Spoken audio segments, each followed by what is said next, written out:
shouldn't feel guilty for doing what you have to do to make ends meet, to survive. Get this started so I don't lose the end, and then we'll show off. So this is our second ply. We'll show off our first ply.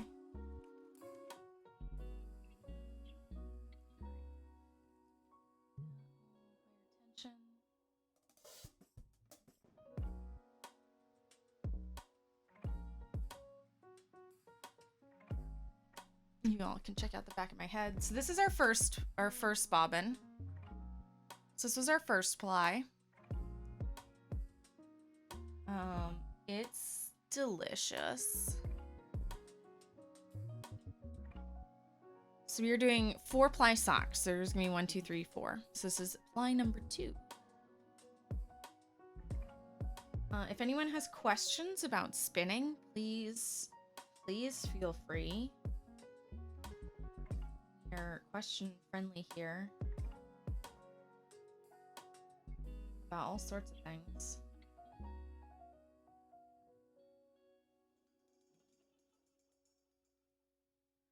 It's a conference I always go to. Last year it was canceled, so you're happy it's back. Yay! Okay, good. Then we're happy you have to go to a conference. If it was like a work conference and you were like, blah, I'd be like, boo. Snuggle Diamond Painting, hello! Thank you for being here today. Thank you for that follow. Morning. How's it going? Just pre-drafting, which is where I'm pulling out the yarn or the wool a little bit, and it lightens it up and makes it fluffier, so easier to separate for spinning. Because otherwise it comes very compact and can harder to spin or less even when you spin it.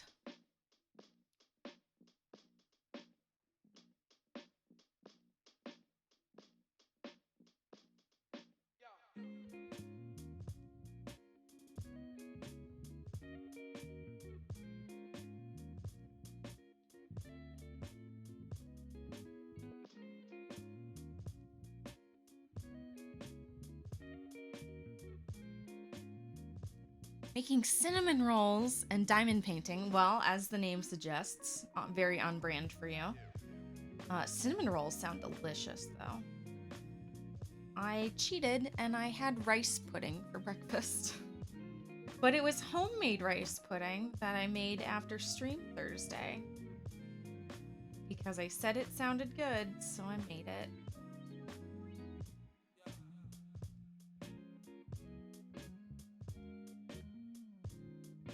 Had some for breakfast. I wanted something sweet.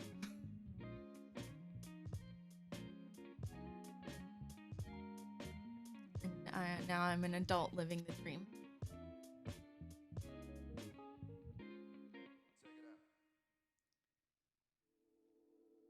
And carbs for energy and an egg and milk.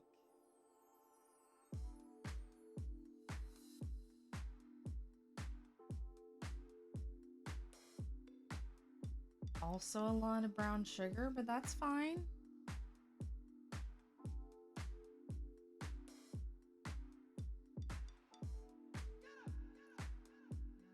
Oh, before I forget, we do have an important event going on tonight. The illustrious Hinka Knits and I are co-hosting a craft night together. So if you aren't following Hinka, absolutely go check her out. But the first Saturday of the month, craft night is in her Discord, and the third Saturday it's in mine. So tonight we have craft night at 7 p.m. Eastern US time. And it is in her Discord. So if you are not already a member of her Discord and you want to join in, everyone is welcome. You don't have to craft. If you just want to come and hang out, that's cool too. Most people usually work on something. There is generally adult beverages included, although not mandatory. It is a very fun time. It's delightful to get to see everyone's faces. Although, again, a camera isn't necessary. It's very come as you are, come hang out. and participate as much or as little as you'd like. Do ask that everyone have a microphone capability to at least say hello at least once. Although you don't have to be the chattiest person in the room. Just come and chill if you like.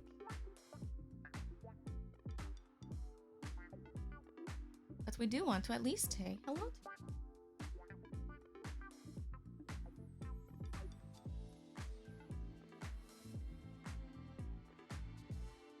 And even if you're just popping in for a few and have to go out, you can do that. Who do I follow? Snuggle Diamond Painting. Just above you in chat, there's a shout out for Hinka Knits. She's the other person who's doing this with me. If you would like to give her a follow, it is not necessary. I highly recommend you check out her stream. She's adorable knitter. Was also doing a crochet blanket on stream. And then her Discord is right above yours. And if you need me to link it again, I can.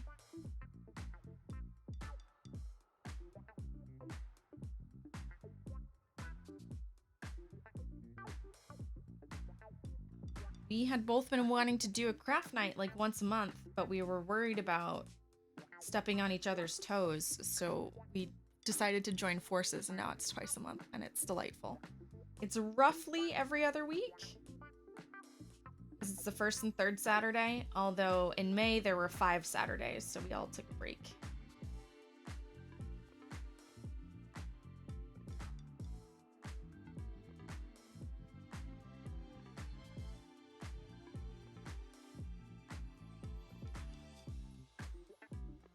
And then, Damien, can you throw up a link to my Discord? ! Discord.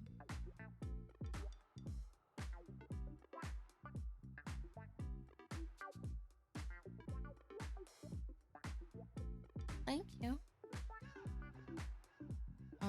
That's not, there you go. I was like, wait a minute, that's not how you spell Discord. It took me a hot second. I'll also be posting a link when we go live if you are also following my Discord.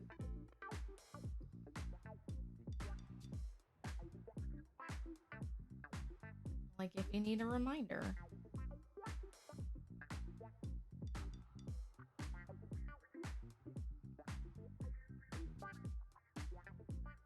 This music is very funky today. I kind of like it.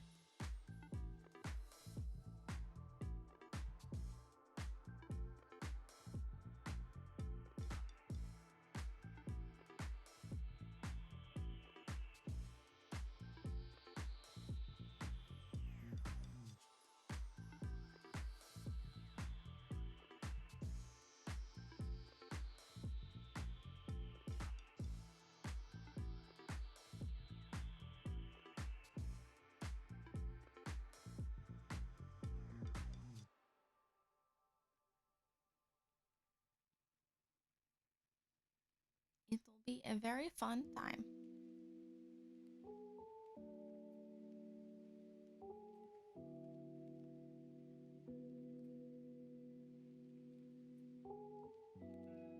I think what all has gone on since we last all hung out on the stream. It's been a relatively quiet week for me, which is nice. We finished these socks on stream last time, so I had to wear them today. They absolutely do not match what I'm wearing. That's fine. It's the internet. No one will see.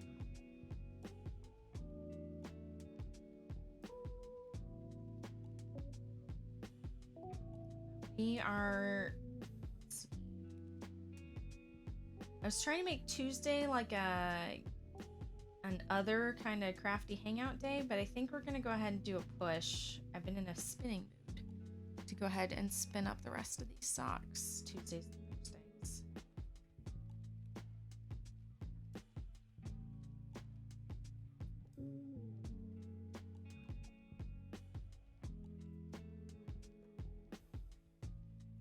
It's Thursdays.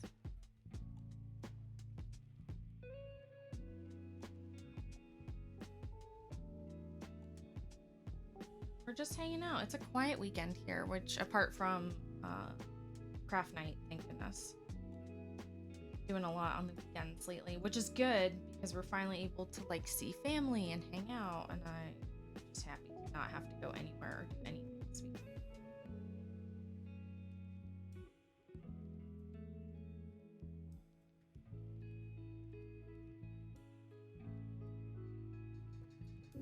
Might watch Cruella. Just Cruella, actually. The new movie that just came out. Excited about that.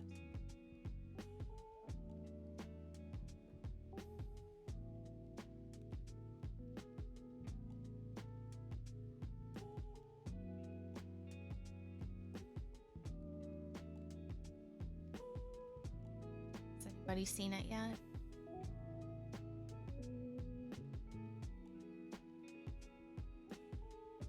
Also, super excited. Wednesday, the new Loki show series, I should say, starts on Disney Plus. Heckin' excited. It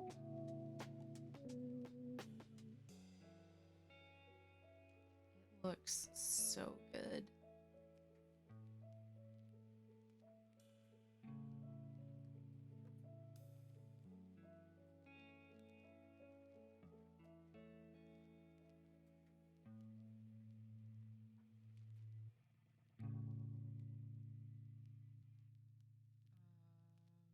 Are there any Critical Role fans out there? The season 2 finale just aired on Thursday. We are behind, so no spoilers, please. I think we're 6 or 7 episodes behind, so we're catching up. There will be a lot of Critical Role going on this weekend as well.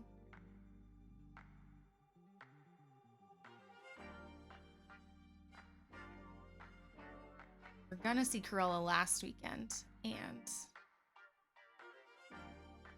got pushed. You know someone who's a critter? Yeah, me.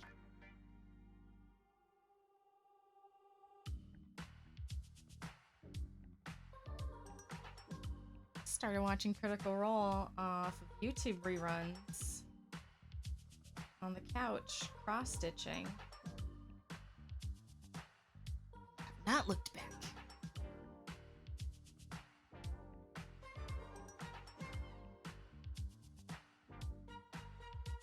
They haven't specifically gone out and said that they will return for season 3 yet, and I'm a little nervous.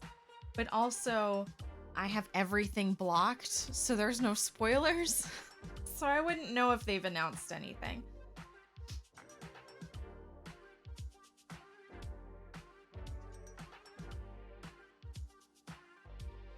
I wouldn't know. I'm sure they're not finished. I hope.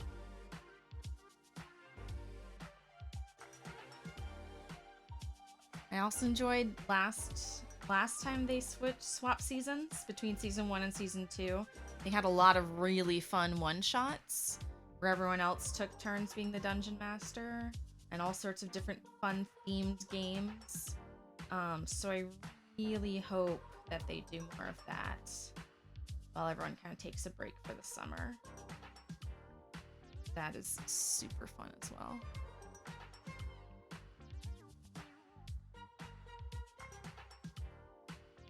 It might be a smidge loud.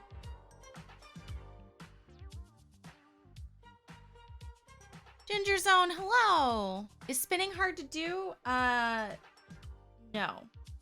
It can be super finicky to pick up, because a lot of it is kind of practice and muscle memory. But it is absolutely not hard to do. It is very relaxing. No, we have not watched Cruella yet. I was just talking about it. Ginger Zone's desperate for me to watch Cruella so we can talk about it. Ginger Zone's my sister. She is my sister.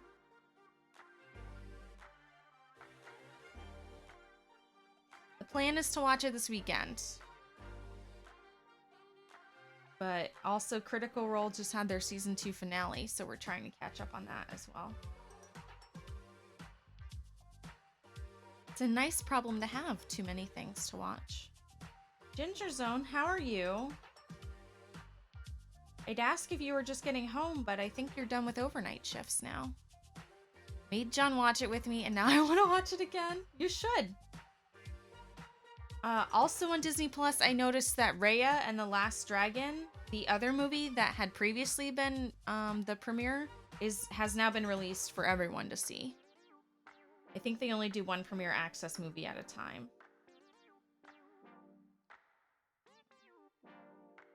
So if you need something else to watch.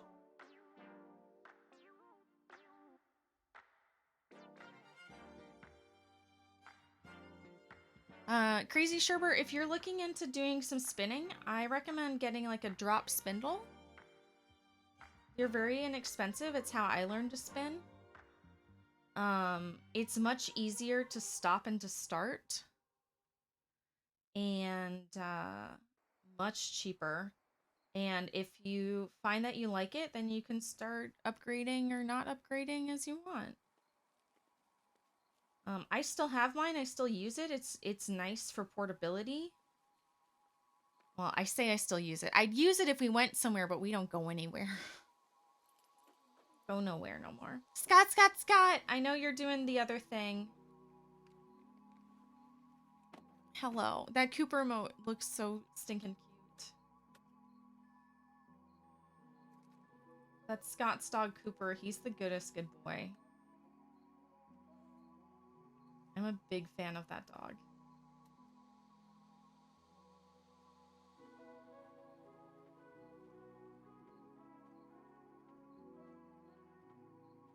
There are multiple types of drop spindles. There's one that looks like it's got a disc with a stick. There's one, and that's a top whirl drop spindle. The disc, the part that sticks out that makes it spin is at the top or at the bottom. I prefer the Turkish spindles where it's at the bottom.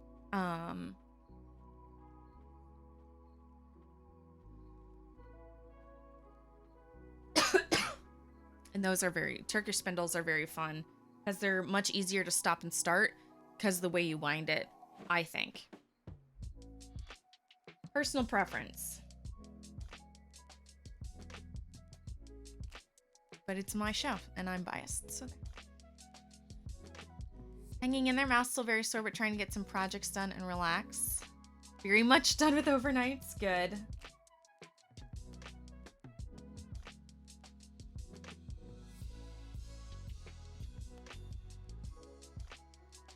Ginger, I'm holding your yarn hostage at my house. When are we going to hang out?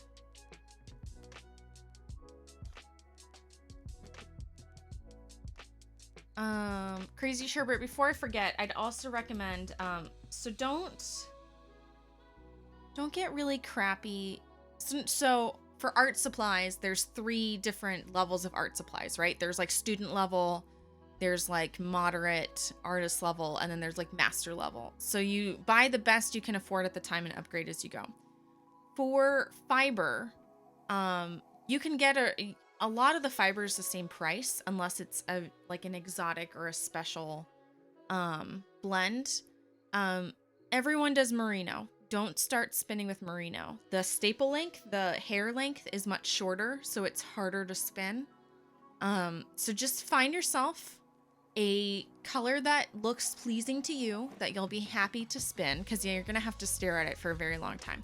So find something you think is pretty, and either BFL, Corriedale, Corriedale, or Polworth, Polwwarth,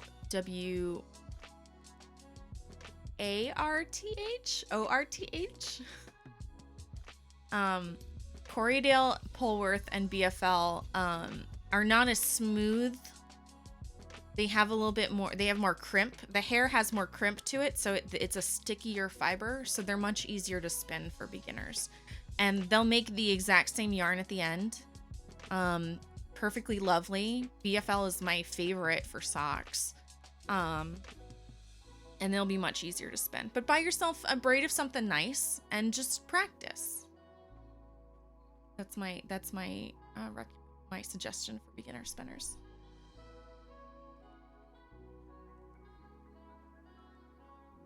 Because usually when you buy a spindle, it comes with like this really gross, like tan, not great quality, like practice fiber. So spin it, but then get yourself something nice to work with. Because you're going to have to stare at it for forever. So you might as well look at something pretty that you are actually going to want to spin.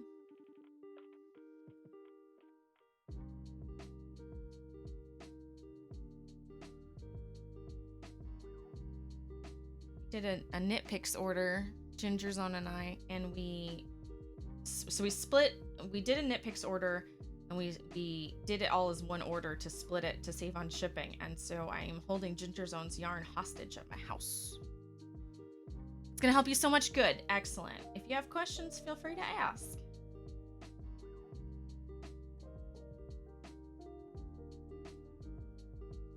There are 1,000 YouTube videos, so feel free to peruse around. That's the other nice thing about the internet. God bless the internet. So whatever drop spindle you buy, just Google that drop spindle, and there will be multiple tutorials showing you exactly how that specific spindle works. It'll be glorious.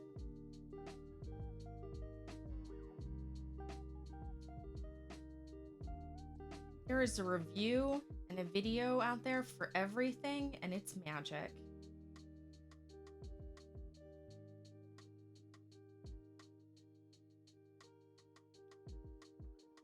Also, keep the very first yarn that you make. It's gonna look janky, like rope. But keep it, because it's precious. You'll appreciate it later. Good morning, all crafty. How's it going? Weavy, good morning. Thank you for all the beauties. Weavy posted adorable cat pictures in the Discord this morning, or last night. Adorable cat pictures recently. About how all of his porch cats, so he has like 3 neighborhood cats. He just found out one of them is the neighbor's cat. They all turned down the fancy food, and they're all going for like kibbles and bits, which is also a big hit with the trash pandas. I'm enjoying the porch sagas of Weavy very much, more than I should. I've been lurking, Weavy. No problem. You can lurk away, my dude. So many beauties. Thank you. I don't know how people crafted and created without YouTube. There were a lot of books, and they were not great. There were a lot of in-person classes, which were weird. Bit of bomb! Thank you, Weavy. I appreciate that. All of the bits and subs and donations are all currently going towards a new crafting camera. Meow? Are you gonna be stream cat? Perkins, come here. You wanna be a stream cat? Stick your face in the camera hole. It's a baby cat.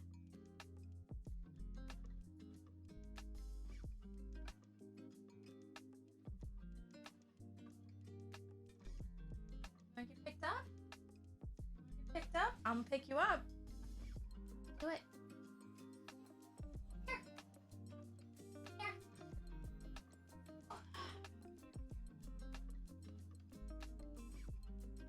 Yeah, hi. You're gonna put your face on camera, okay? I'm gonna pick you up.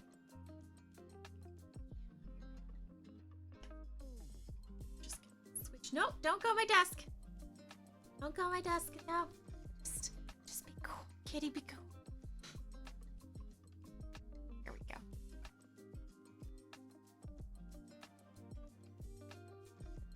This is Perkins. Some kitty fur ASMR. She wants on my desk so bad.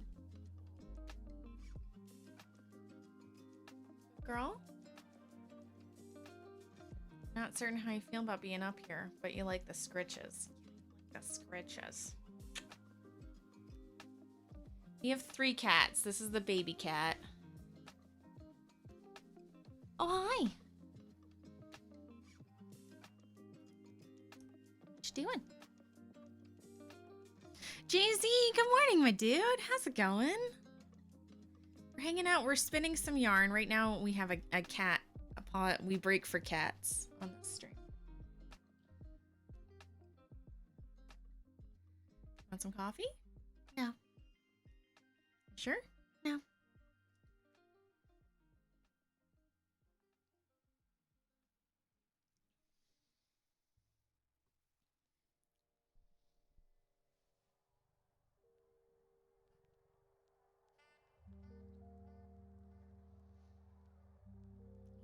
It is kitty paws. You're learning crochet at the moment. Heck yeah. You're learning all of the things. I don't know any crafter who ever does just one craft. Knitting a baby Yoda hat. So here's the question. Is it a baby-sized baby Yoda hat or is it an adult-sized baby Yoda hat? Or is it a baby-sized regular Yoda hat? That cat is not very graceful. My cat isn't a fan. I would rather I pet her for several hours. That's fair. Let me show you how my cat feels about my spinning. This is the perfect picture.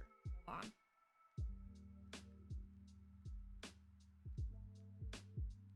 Good girl, Pearl. I'm going to post it to Discord. I'll show you guys here in half a second.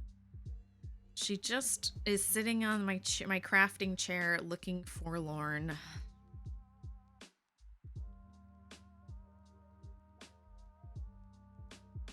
On my Baymax blankie. Well, let's get this pulled up so y'all can see it. This is DJ Chippy. Hello. Thank you for being here today. Baby size 3 to 6 months baby Yoda hat. Okay, a baby Yoda. Thank you for humoring me and clarifying that. I enjoy that immensely. All right, here we go. Let's switch over to the internet view.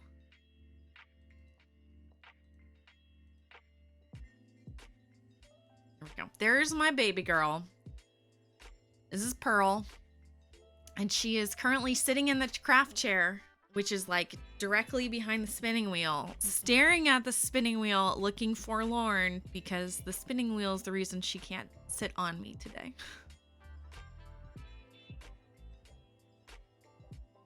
My crafting hobby is cross-stitch, diamond painting, perler beads. Hang on. Cross-stitch, diamond painting, perler beads, sketching, scratch coloring. Ooh. That's very fun. I do cross-stitch and I should go back to it, but knitting and spinning knitting was my one true love, my first love. And still is. It's been much more portable to take downstairs and upstairs. That's my baby girl. She's sad. She'll be fine. This cat slept on my head all night last night. In 20 minutes, well, in 10 minutes, she'll be asleep and everything will be fine. Everything will be as it was once before.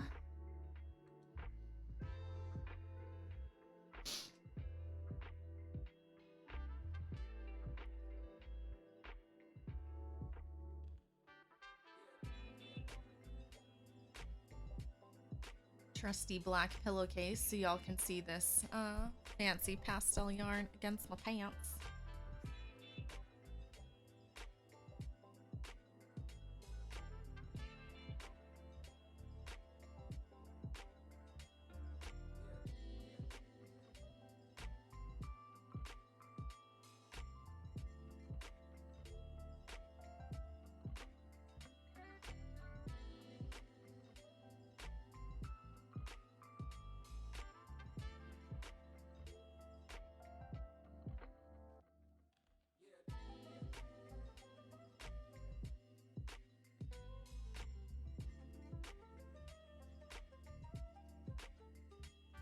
mount that and stick the previous end just right back in there. Bam.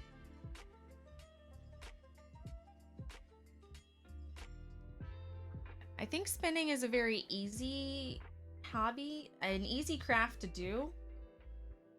Like anyone can spin. It's getting it to turn out the way that you want that takes practice. I've been spinning. This is my 3rd year spinning, but I feel like it finally clicked after 2 years. Well, I guess this is my 3rd year with my wheel. This is my 4th year spinning. It also depends on how regularly you do it.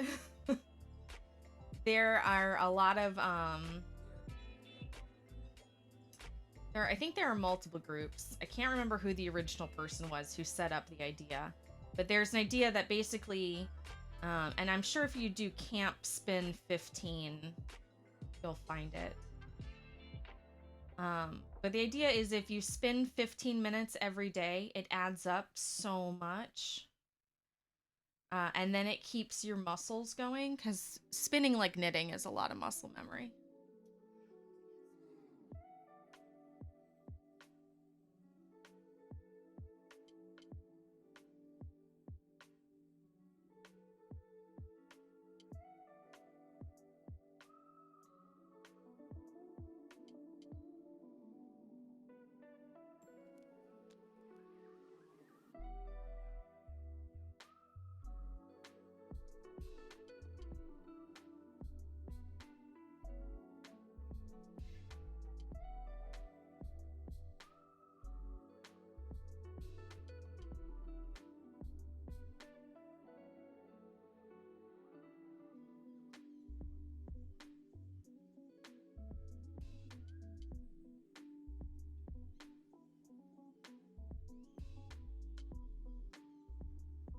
A lot of muscle memory.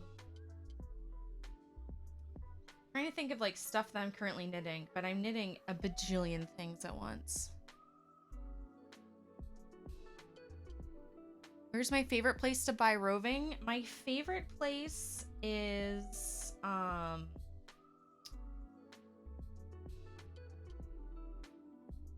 have a couple. I think they're all well, no, that's not true. They're not all US based. So I've been spinning for 4 years. The first year was all on a drop spindle. I used a Turkish spindle. We'll do a shop review here real fast.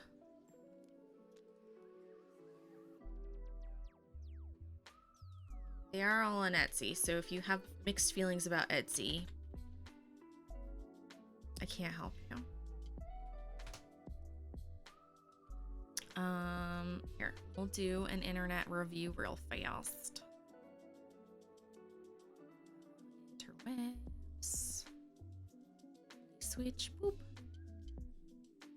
So this is, so these are all drop spindles. So this is a top whirl spindle where the hook has the whirl at the top. And then this is a Turkish spindle where it makes a little X where the whirl's at the bottom. So I like the bottom drop spindles. And I specifically like Turkish spindles. So my spindles they're actually 3D printed and they spin forever. I love them. They are turtle made, which is very fun. I'll drop a link in chat for them. And then I've had my wheel, let's see, in 2018.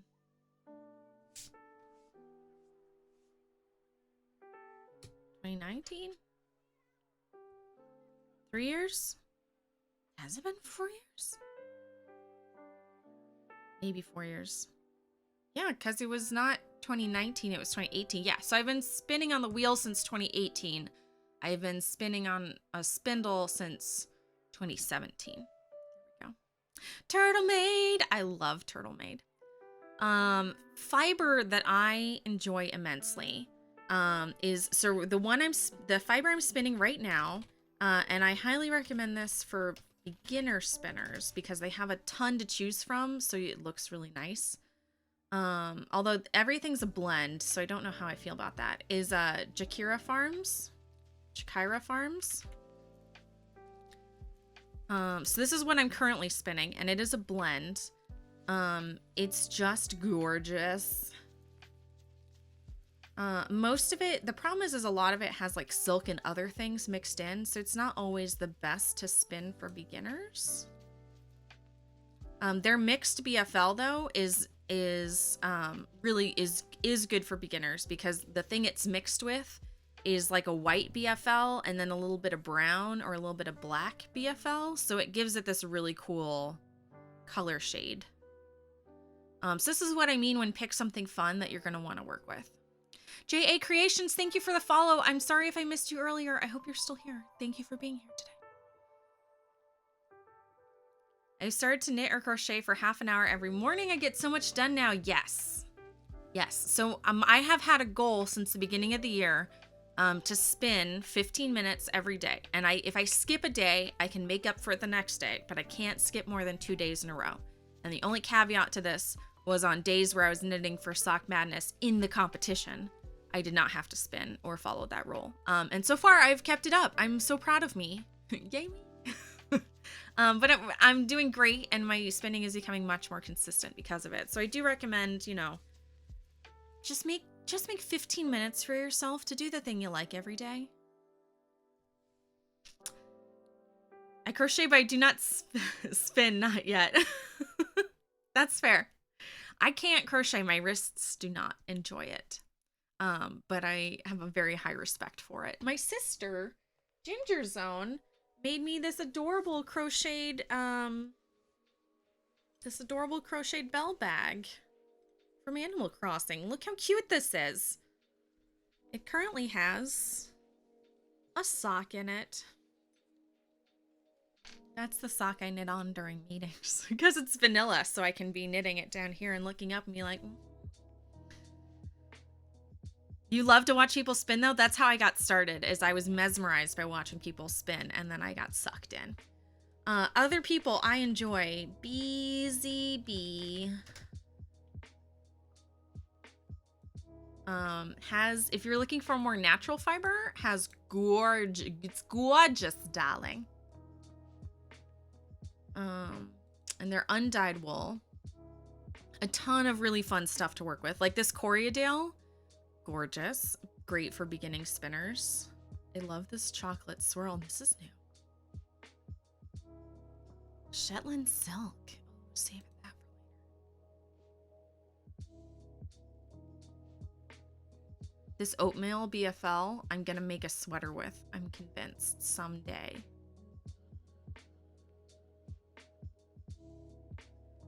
And then they also have absolutely gorgeous regular colors. In fact, this Raven colorway is the one we're currently spinning on for our wingspan shawl. I've already started spinning it, and it's delicious.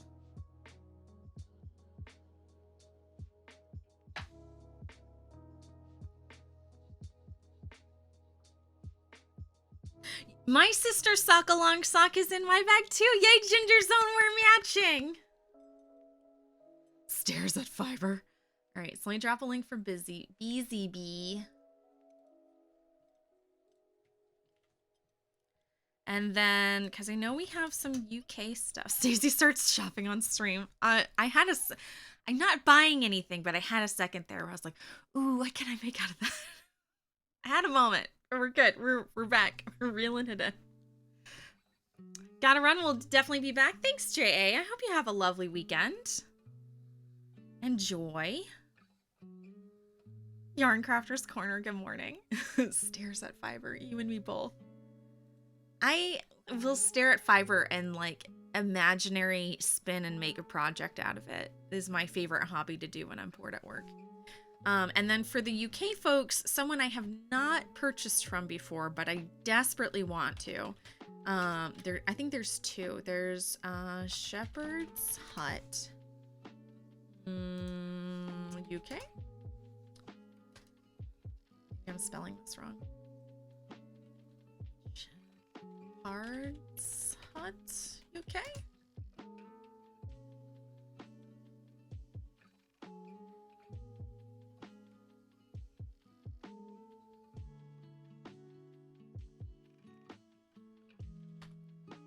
Shepherd's Hut.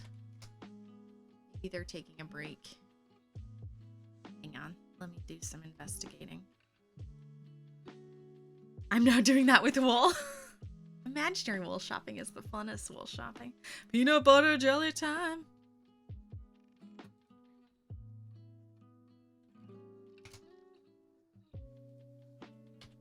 Maybe they're not on Etsy anymore. They might have moved. Hang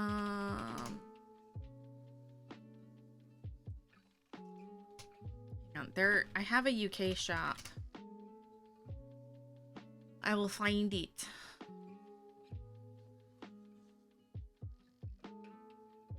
I will find it.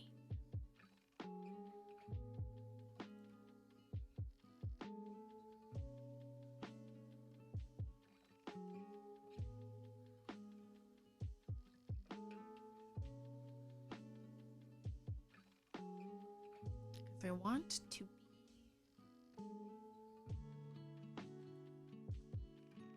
international friendly, and I have definitely been coveting this yarn.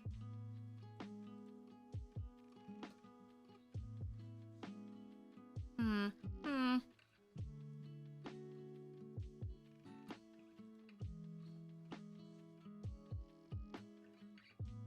know it's in here somewhere.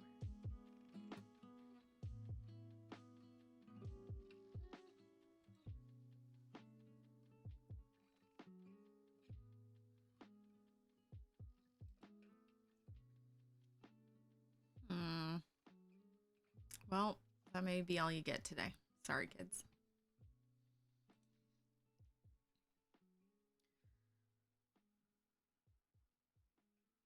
Sorry, gang.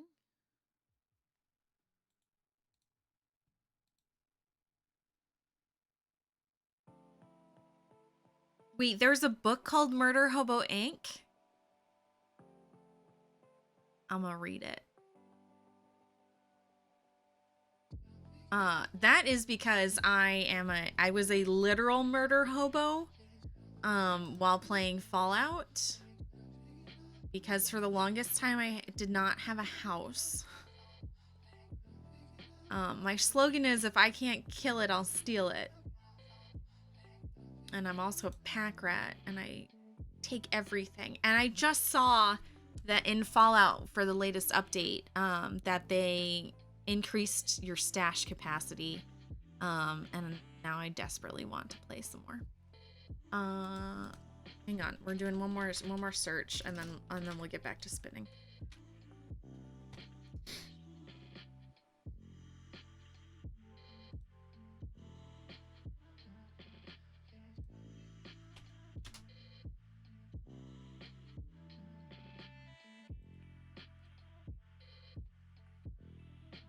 Google, don't fail me now. Oh. Derp. The Shepherd's Hut. There we go. In the UK. All right, here we go.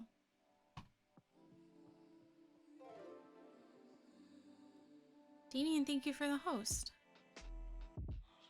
You'll find the site? Fall Murder Hobo Book 1. Dakota Current.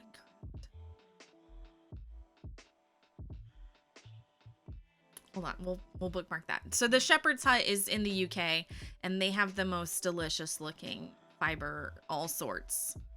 But I haven't purchased from them because overseas shipping. But they have BFL, which is delicious for beginning spinners. They have Polworth, which is highly recommended. They have Corriedale, which is, oh, that pink is nice. It's nice. And then the other ones are a mixed bag. I actually haven't used them, so I could not speak to them. But there we go for our international friends. That is the one.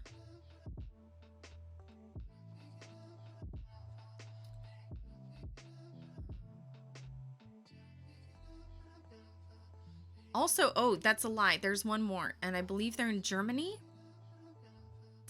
Yara fibers. Someday I will purchase. Someday, maybe. Most of it is merino, but man, it's real nice to look at.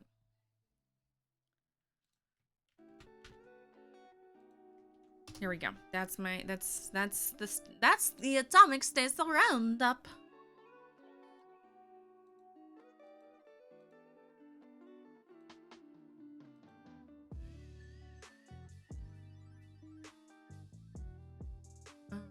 Let's get back here. Close the 6 million tabs that I opened. Dakota Kraut. All right. Looking up this author. I'm invested now. I'm nothing if not on brand. All crafty, I did decide on my maroon yarn. I have not purchased it yet. I need to do some calculations. You gotta do some math.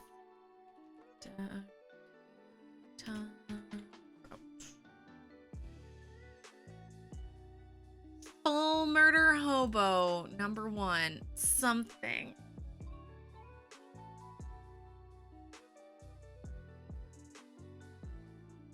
This looks so good. Okay. Saving bookmarked, earmarked. Yes. Twitch said good morning. Hello.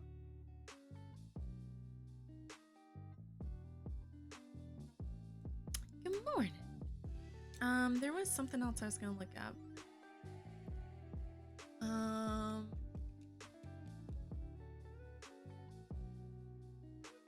Oh, the maroon yarn. Okay. Speaking of that, we'll go back to my shopping cart.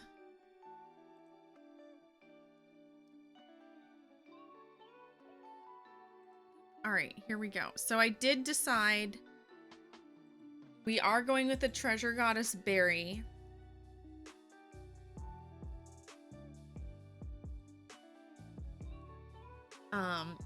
But I have to decide between these two.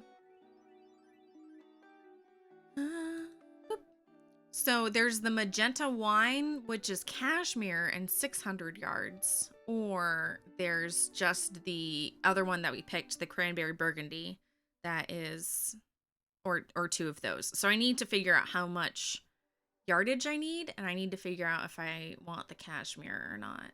Cashmere does sound nice, but I don't know if 600 yards will be enough. So that's what we're between. But I did go with the berry burgundy. Berry maroon. It just makes me think about maroon cartoons. Maroon cartoons. Enjoying chill stream while knitting along? Heck yeah.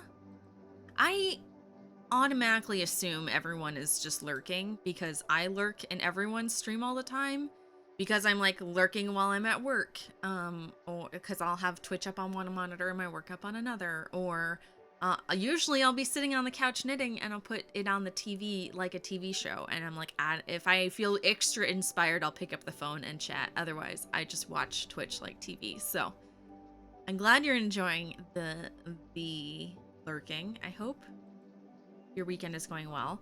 If you have a minute, what are you knitting on?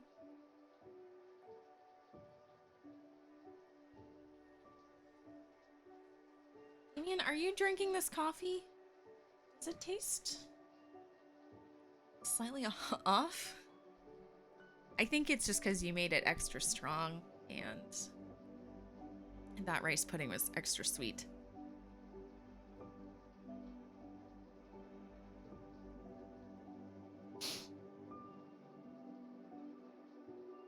I don't know. Did you? How many scoops did you put in?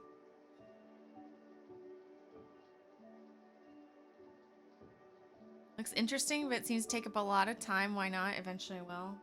You did five scoops for 10 cups? That's correct. I mean, maybe it's just me.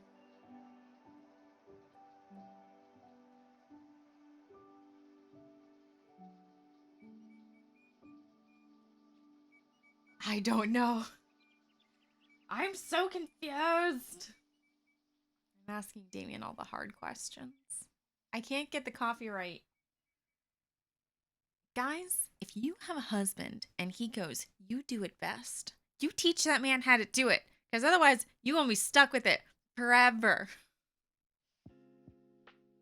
Amy, would you make me some coffee? Well, you do it best. Fine, I'll make coffee. MCal.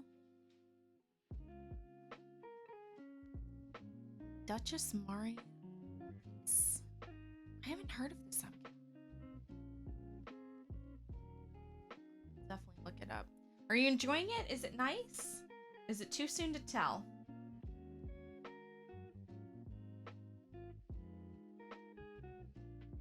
There's so much stuff I want in it. I don't have time for MCals. I need to know that I'm gonna like it.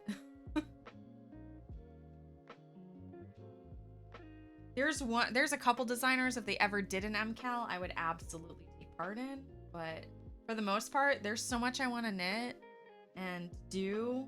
I need to know on the front end the investment I'm getting. That's also how I feel about like subscription boxes where you don't exactly know what you're getting. There are some dyers where I'm like, it doesn't matter, I'll enjoy it. And then there are some that and then for the rest, I'm just like, I really need to know what it's gonna look like, man. I ain't got that kind of cash to invest. Everybody's lurking. I didn't mean to call you out a lurk. It's fine. I don't want to be that person who like calls everyone out a lurk, but if you want to come out a lurk and tell me what you're working on, I would absolutely love to hear. Damien's going to coffee school today? Maybe. How are you doing, Crochet Crazy? I hope you're doing well. Crocheting a cardigan? Heck yeah.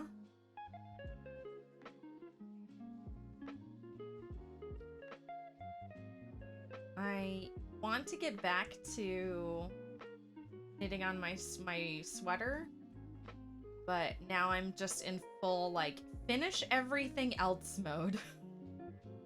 So hopefully that'll keep on. On Ravelry learning curve, had to get to love nups because there are a lot of nups to knit in this project. Oh no.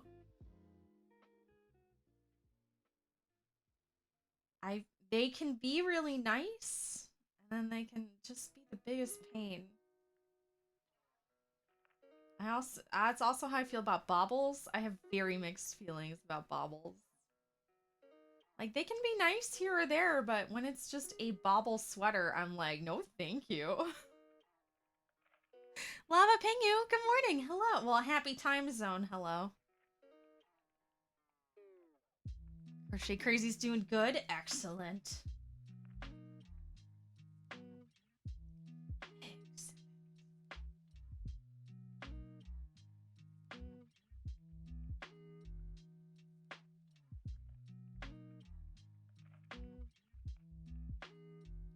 We're just hanging out. It's a sleepy Saturday.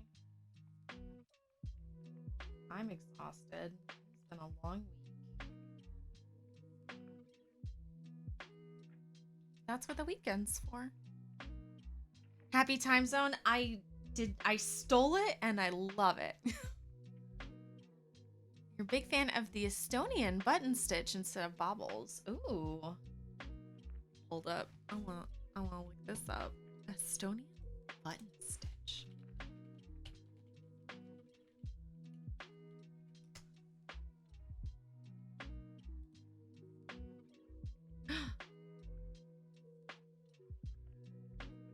Oh, that's super cool.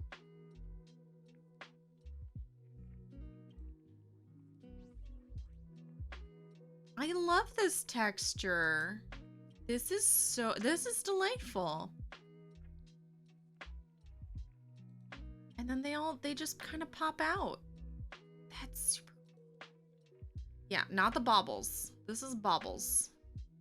They can be a bit much. This is much more chill. They look so cute. I bet they lay a lot flatter too. Like they would be less of a pain to actually do socks on.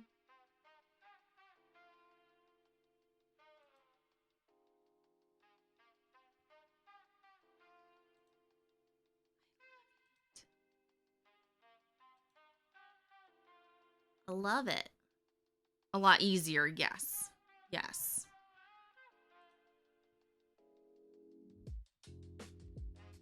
Hey Bash, good morning. I am. We're back to normal schedule, so we will be going for a while today.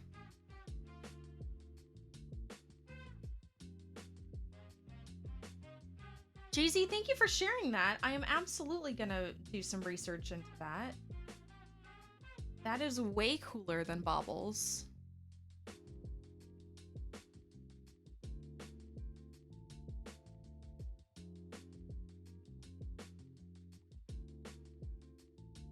Sensing socks with Estonian button stitch in my future.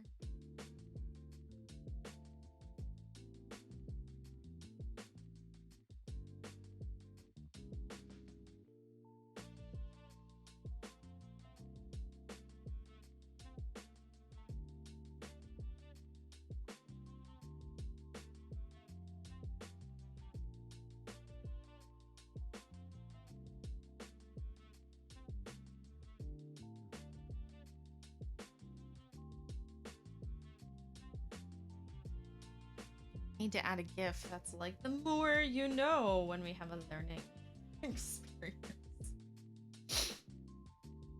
Haven't set up all the GIFs. Set up GIF bot. What are they called if they're not baubles? Bash. So baubles always poke out of the knitting. They're like a button. They're like a knitted button that sits on top. This is wrap stitches instead. So this is just a different stitch patterns, different stitch type.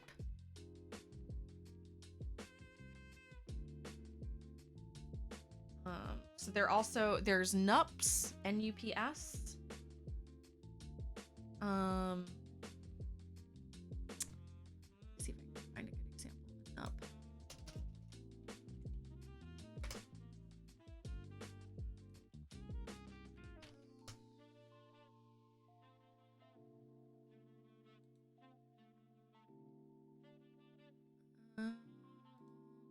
You.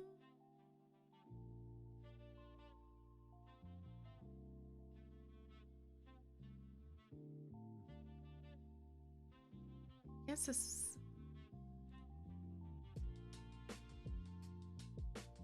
tools. Large. Find me a decent picture, internet. Gosh.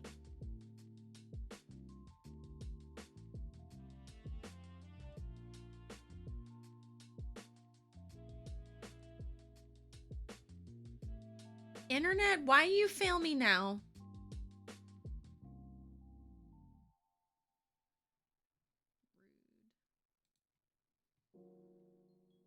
I guess this is the best picture I have.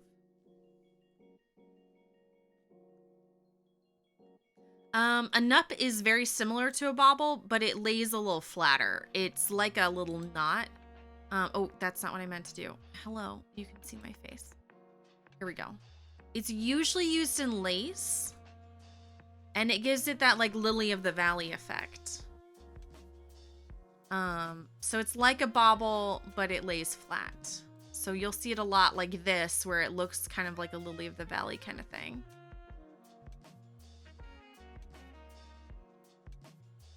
It's like a flat bauble that doesn't stick out. It's like a little bauble knot in your lace.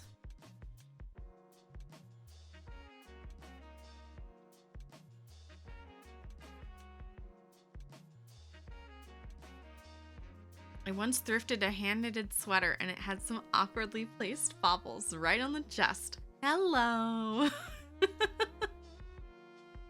7 loop NUPs to get the hang of it. Oof. That's a lot. Looked fine on the hanger, but when I wore it, it was inappropriate. That's, oh my gosh. There are a lot of shirts like that. There's one, let's see if I can find it.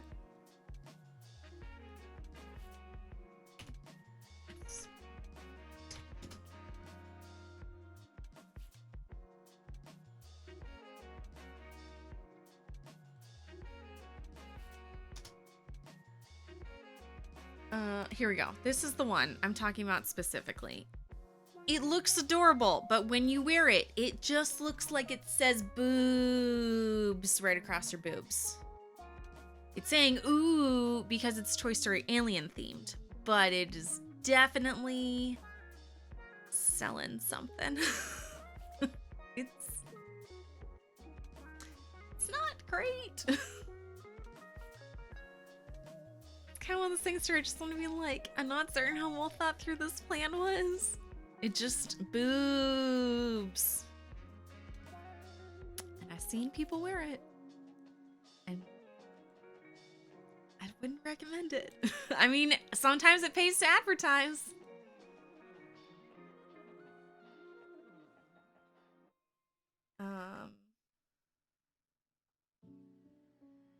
And it is a unisex tank, so I mean, dudes or gals could wear it. But if you have some chesticles,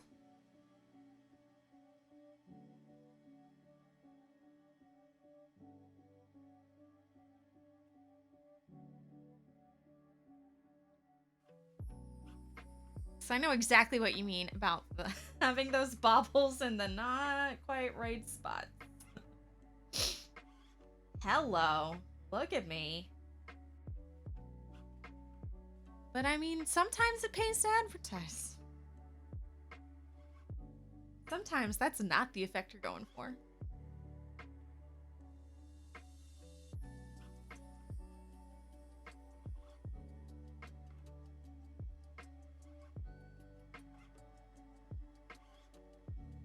I assume it's kind of one of those if you got it, flaunt it kind of deals.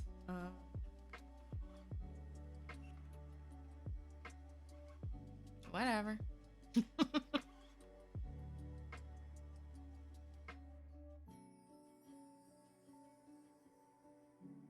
Yeah, that is definitely a thing women have to think about anytime there's a graphic tee. Where is that placed exactly?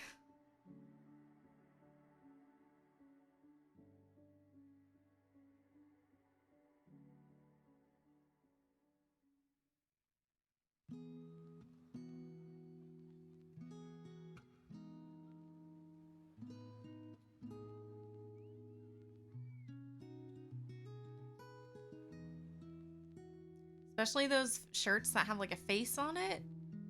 You want to make sure those eyeballs are appropriately placed.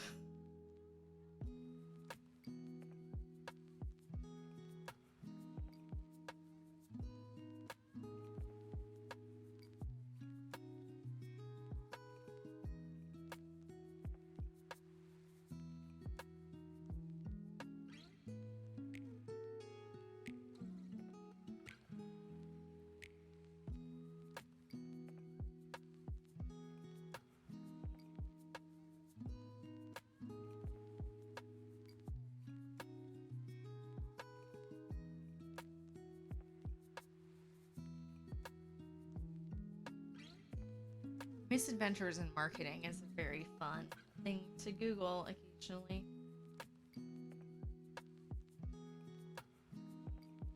Particularly if you can find a thread on Reddit. Good morning, Notch! How's it going, my dude? Are you at work? And if so, I hope work is going well for you.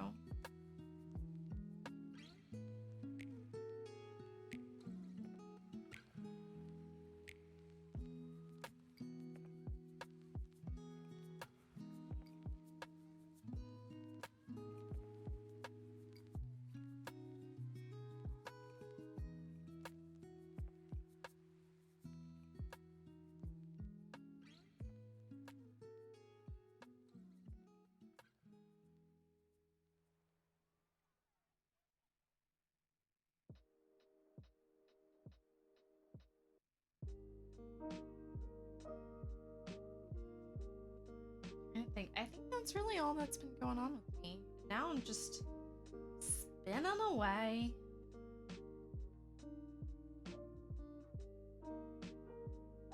It's my favorite thing to do on Saturday mornings. Yes, and not terrible yet. Excellent. And thank you for hanging out on your break with us.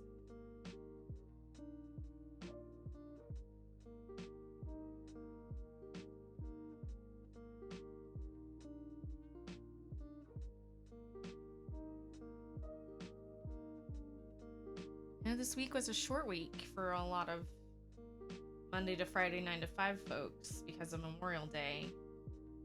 But my goodness, I was sure happy to see the weekend yesterday.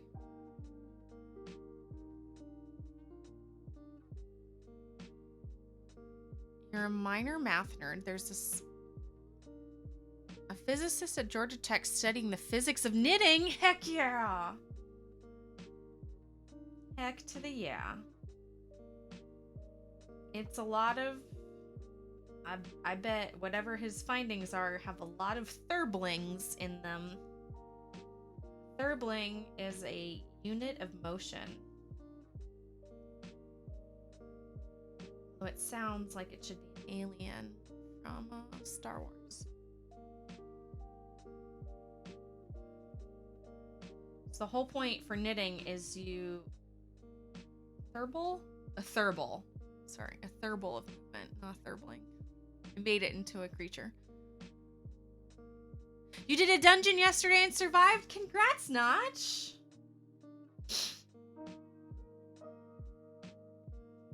This is World of Warcraft, I believe?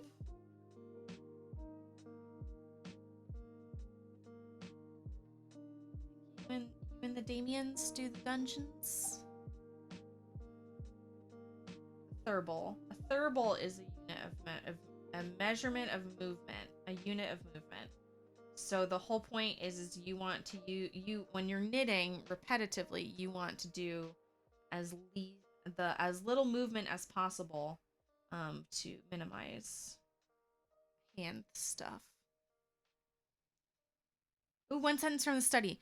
Making tiny changes such as altering couple crossings in knot can have impact on mechanics of the textile. Fabric made of one stitch type, such as knit or purl, tends to curl the edges, but combine the two stitch types together, alternating rows or columns, and the fabric lays flat. Yes. Something everyone who's knit a lot of garter stitch already knows.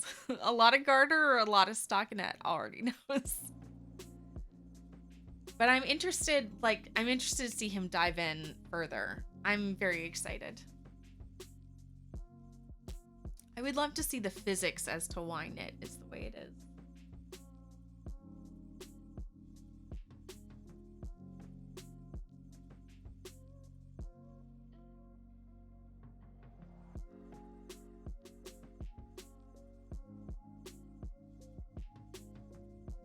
I would totally take that class. Bash, is it a paper or an article? And do you have a link? Or is it an actual class?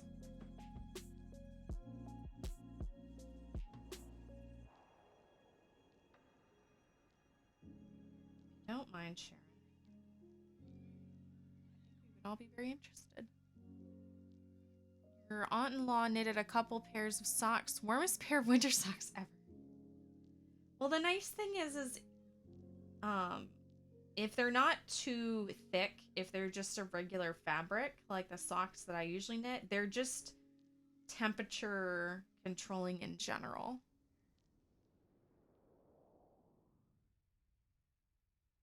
Which is nice. Temperature regulating, I should say. Wool wants to be whatever temperature you are, which is delightful.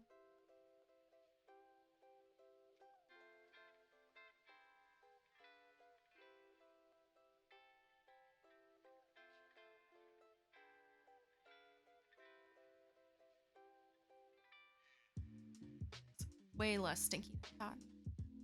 You like the new spinning camera angle? Thank you. I'm glad you enjoy it.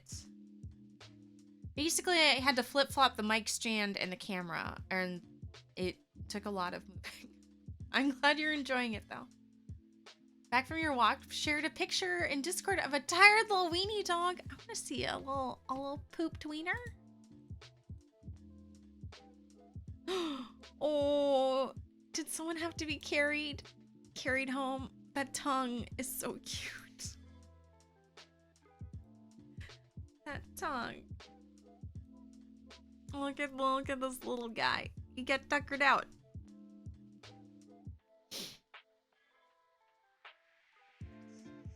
From Science News. Thanks, Bash. I will, sorry guys. I'll look that up in a second. Here we go. Tired wiener doggy. With a little tongue sticking out.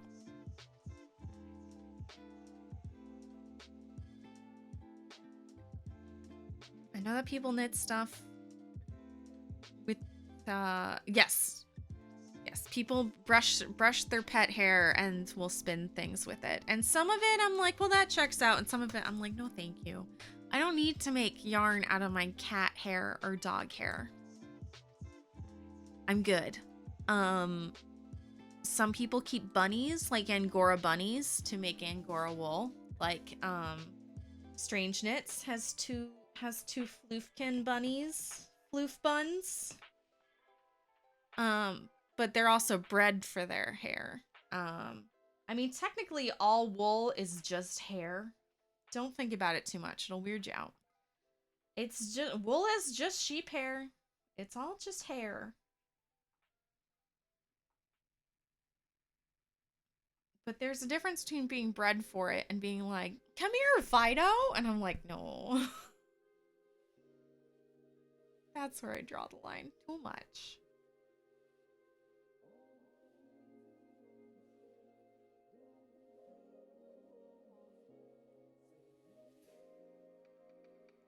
Allie, you tell that dog the couch is for closers and that he gets to lay on the floor. You rated a Twitch streamer who knitted with a rabbit's hair. Yes, Strange Knits. Damien, can you get me a shout out for Strange Knits? It's all one word. She has been taking a break from Twitch, I believe. She does her schedule runs off of a school schedule, so I believe she is currently taking a break for year-end stuff for school. Yeah, there we go.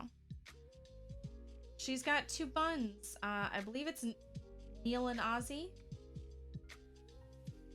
They're very cute. So she is taking a bit of a streaming break, but make sure you follow her, because then if you have notifications on, then you'll know when she comes back. Like any hair will do with some people. I mean, if I just loved that dog so much. I don't want to like poop on people who do it, because I'm like, well, you know, hair is hair. But at the same time, I'm like, none for me, thanks. Ass.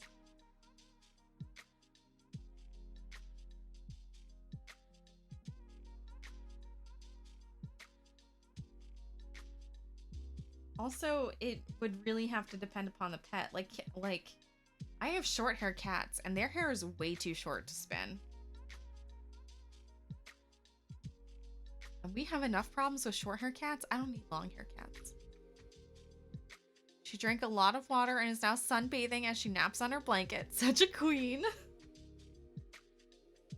My parents all had Doxies growing up, and in fact, they are part of the Dachshund Rescue Agency of Florida. There.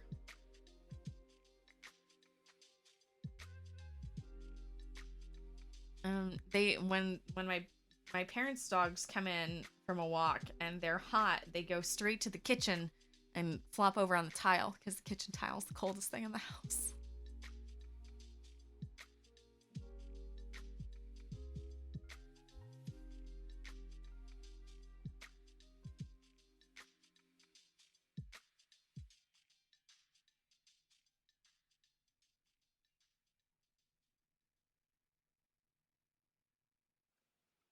Chilling in 90-degree day. Oof.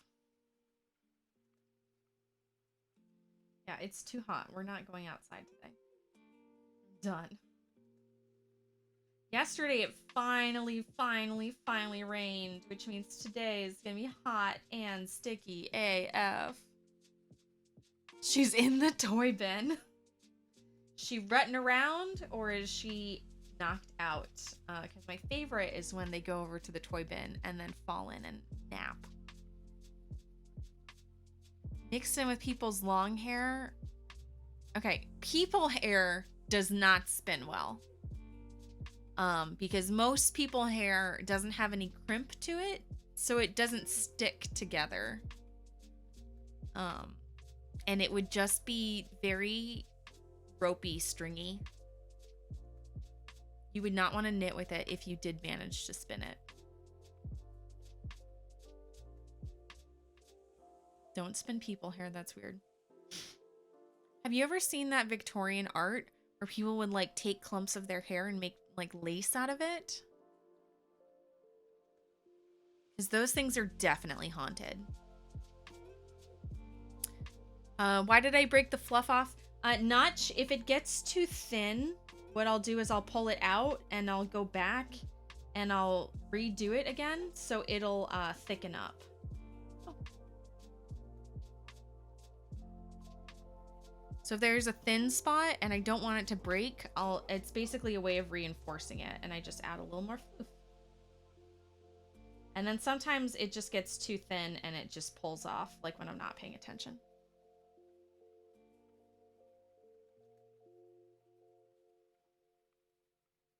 Or here, where like I'm knitting on one side and I want more of the green, then I'll break it off to switch over to the other side. Because I'm kind of trying to spin it in color chunks. So I'm trying to do like a green and then pink. But they all kind of blend together, so it'll always be a gradient, which is nice. She's laying on a stuffed animal, sleeping away.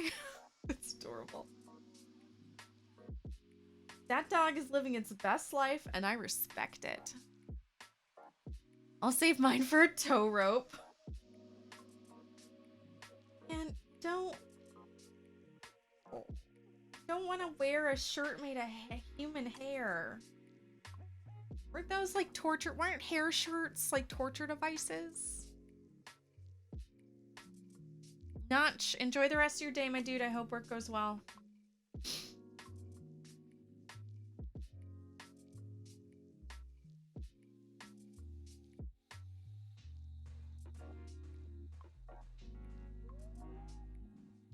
Did Damien imply last night that you were advising him to get rid of the spicy popsicle and will they go bad? It's just an open popsicle sitting there, and I don't know how gross it's gonna get. And I don't know like how sticky. I don't know if ants want that thing. Also, I'm just disgusted by that popsicle. Nothing can live on it. I believe that. Also, there was a lot of screaming last night, and at that point, I was just like, when does the madness end? Make it stop.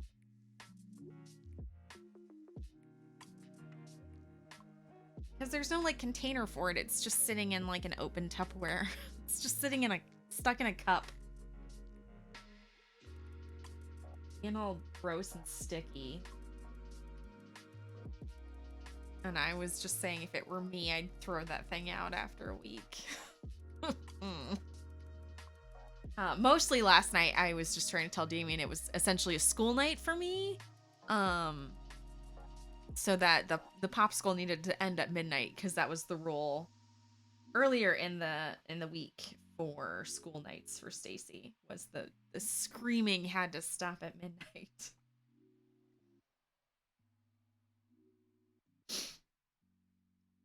And it just makes me think of the what is his name? I believe it's the Jeff Foxworthy skit where he's talking about people calling in the middle of the night, and how a boy was calling for like his daughter in the middle of the night, and he picked up the phone and he goes, "No, call her tomorrow," and hangs up, and his wife is like, "You have to be nice," and he goes, "No, ma'am, nice stops at midnight." So every time I'm like, Damien, I'm going to bed, you need to keep it down, I just want to be like, nice stops at midnight.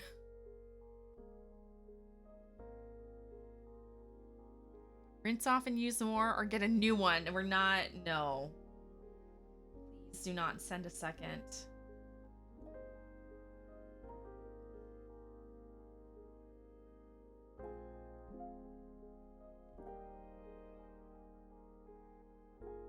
It should probably get rinsed. The Tupperware at least should probably get rinsed out because it's got a bunch of like Damien spit goo in the bottom of it though.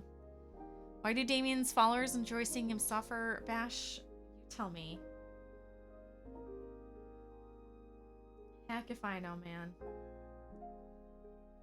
It's also one of those things where like the whole thing would gross me out, heat or no heat. So for those of you who don't know, Damien's Gaming is my husband. He streams on the Twitches. Damien, give yourself a shout out. Hey. He is currently for hype trains and special event donation bits things. Taking a lick of the world's hottest lollipop. It's called Satan's Toe. And it was shaped like this nasty, gnarly toe with the grossest toenail. So it already looked disgusting to start. Replace it with a cherry strawberry and learn to act. You've seen my husband? Acting is not really his forte.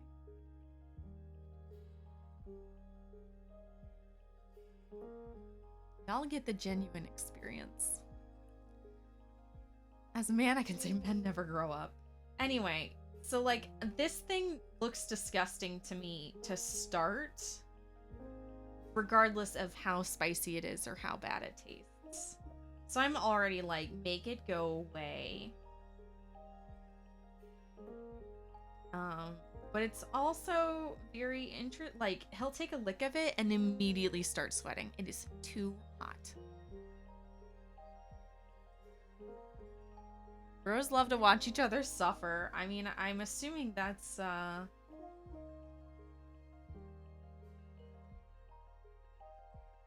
assume that's why YouTube was invented.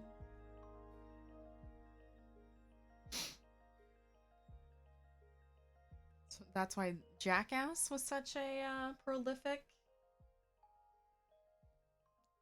series? Genre? Question mark?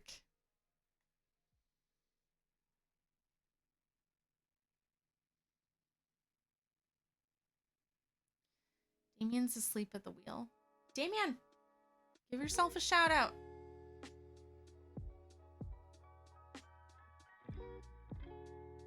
Why me? Oh, jeez.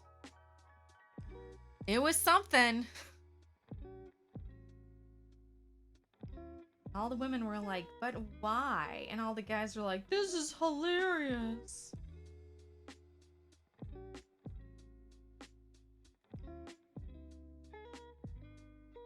Do y'all remember America's Funniest Home Videos? Did y'all ever go watch it in like a party setting with multiple people in mixed company? Because the women would always laugh at the adorable funny things, and then the guys would always laugh at just fails of people hurting themselves. Still a thing? Really?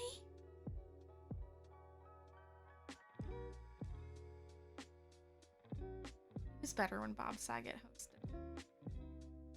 I'll say it. Tom Bergeron or whoever's hosting it now. It's not the same. Or just punch your berries. Yeah, women don't like to watch guys punch each other in the junk. There's no entertainment in it for them. Zero interest.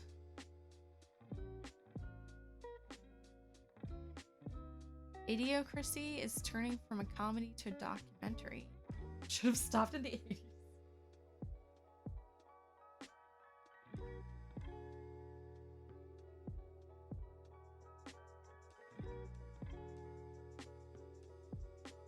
Hey gang, don't forget, tonight is craft night in Hinka's Discord. Damien, can you do exclamation mark knit H? Pharma plays. I'm abusing the heck out of my mod. Yeah. That's Hinka's Discord. 7 p.m. Eastern time tonight, if y'all want to pop in. If you're going to be late, still swing by. Usually, it starts at 7 p.m. Eastern time and usually goes until everyone's tired or midnight. So if you're running late and you want to pop in later, that's still cool too. I'll probably throw up a reminder to everyone when it happens live in my Discord. Need that, and then I'm sure Henka will also add everyone when it goes. Gunmetal Engineer, I don't have channel points. I only have the let me rephrase. I don't have chat points. I have no roles or slots. I don't need any of the sluts yonking up the works. I have the teapots channel points for redemptions, but we're a much more chill establishment than the Damien's gamings.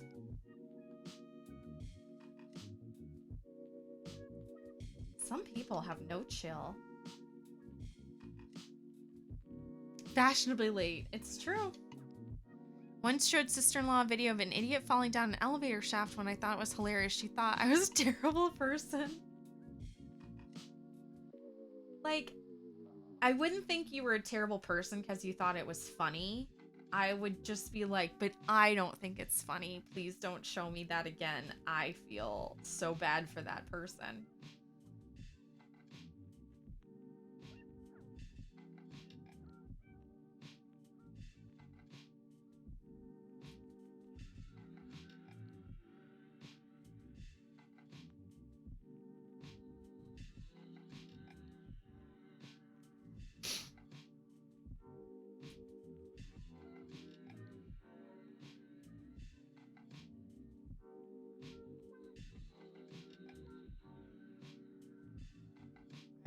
I don't know. Too much.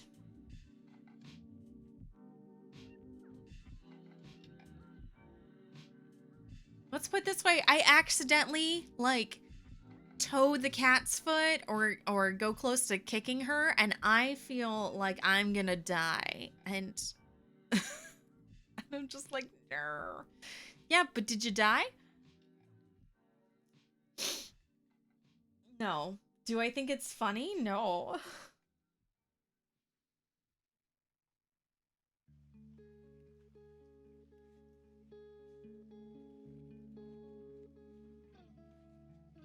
There are so many other things I find to be hilarious. I don't need to watch people injuring each other.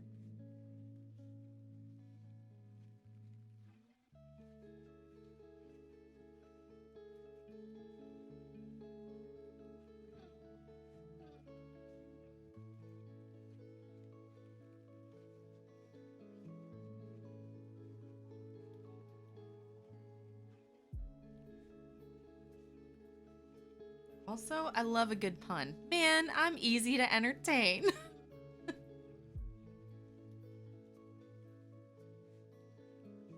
We are at almost at the 2-hour mark, so I am gonna get up and take a stretch break because I can feel that I need to stretch. When I spin, oh, that's the other thing. I don't know if they're still here. Crazy Sherbert, if you're still here, only spin for 15 minutes at a time when you first start because you have to build up the muscles. I should have said that. You gotta start slow. But I can feel it like in my hips for moving my feet just a little bit. So I have to get up and take more stretch breaks when we're spinning. Also, I need coffee. Turning to dogs, heck yeah. My friend just told me someone asked him to babysit his dog, but the dog is huge and he's afraid of it.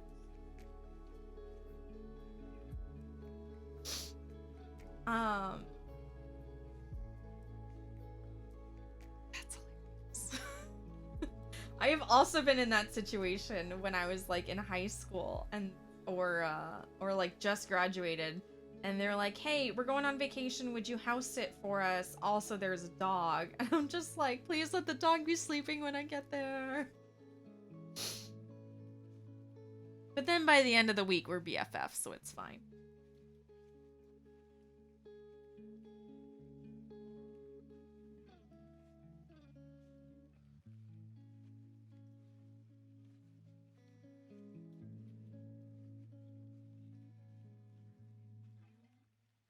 Baby, thank you for more beauties. Biddies.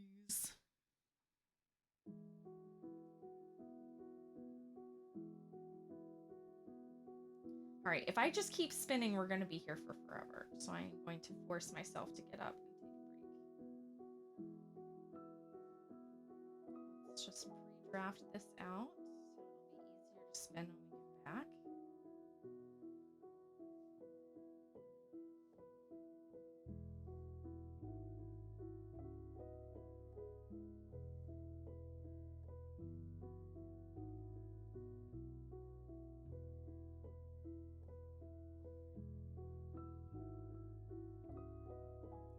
That's nice. Nice and fluffy. So let's reel this in. And I'm just going to tie it off so we don't lose the twist that we already have. Boop. Are pit bulls legal in Florida? Yes, my neighbor has one. It would be a very sweet dog if they ever told it no. Felix, there's no Felix the cat here. None of Damien's commands work in my channel. Weavy! Thank you for the 1,000 biddies. Biddies. Damien's emotes work in my channel, but his commands do not, I should say. All right, I need to warm up this coffee and stretch. So we're going to take a 5-minute stretch break. If you are also crafting, please stretch the hands and the bows and posture check and all that good stuff. We are going to run an ad break so we can get a little bit of money for the channel. But also so that anyone coming in does not have pre-roll ads for the next little bit. Get your ass up. Yeah. Just like Weavy said, everyone get up and stretch. And then we'll be right back. We're not stopping. We're going to keep going for a great while today. Wrap it up. We're not wrapping it up. We're taking a break. Gosh, he's such a slave driver. Be right back, guys.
All right, guys, I'm back.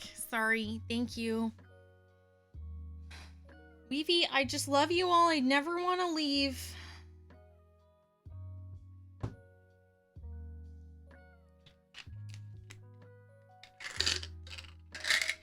Taking an antacid for my coffee.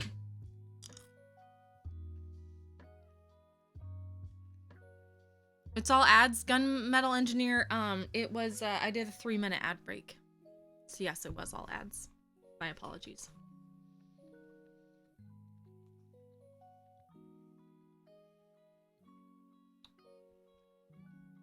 A Twix ad twice. That's funny. I don't get interactive ads because I'm not a partner. I don't get fancy things. Yet. Lawns to mow. Time to make some money. Gunmetal Engineer. If you're still here, have a lovely weekend. Enjoy, my dude.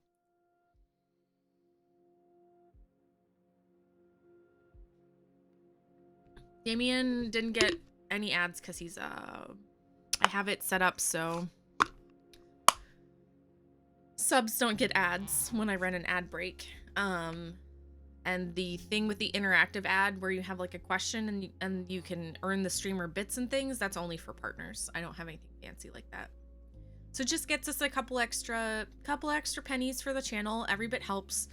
We are saving up for a new webcam, a new crafting cam. And I will eventually need to get a new microphone arm that better suits this mic.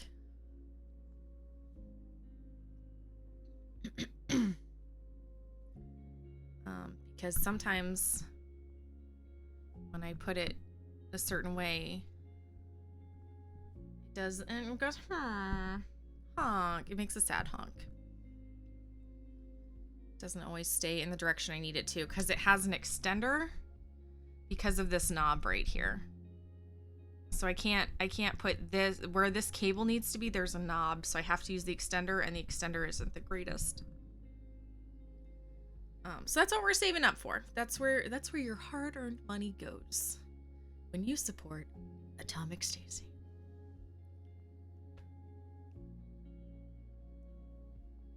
I'll fix that after work. No trouble, my dude. It's quite fine. Crazy Sherbert, hello.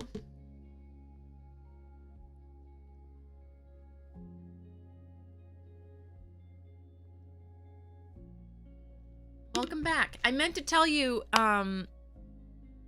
beginning spinners should only spin at 15 minutes a time. You'll want to spin more and you think your arms are fine, but it uses different muscles. Your arms will hurt later. And that's true of anyone who takes up a new craft.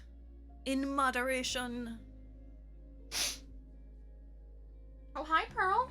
Are you going to be a stream cat? You a good girl? Are you just rubbing your face on this wool? Just swipe Damien's, then you'll have one. Damien has the exact same microphone stand I have. The problem is we have two different mics. My microphone does not work well with this stand. So I got the same stand he has because his works so well. And then we realized it was not as compatible. So we got like the little, $6 extender, and that's worked fine up until this point, but the threads are starting to wear. This mic stand was not made for this mic, which is fine. It's an amazing stand. If we ever upgrade to a fancy camera, we'll use the same stand. You live and you learn. Uncreative Automaton, hello. How goes it? Pearl, are you coming over here? You look like you want to be in my lap. Just want pets? Cat is upset that I'm spinning today. It goes. I hear that. Being good? Being a good girl? Want to come over here? You could be a stream cat. You could be a star. The thinking eyes are going. Refit it. New threads ain't nothing for a machinist. It didn't really. It was a emergency fix. and it has served its purpose. It was not a long-term fix. Because the problem that I have here, so the problem that I have is it's not tight. It's not in all the way. So when you add weight to it, it doesn't do me any good because it doesn't, when it is tight, it has the microphone facing the other way. I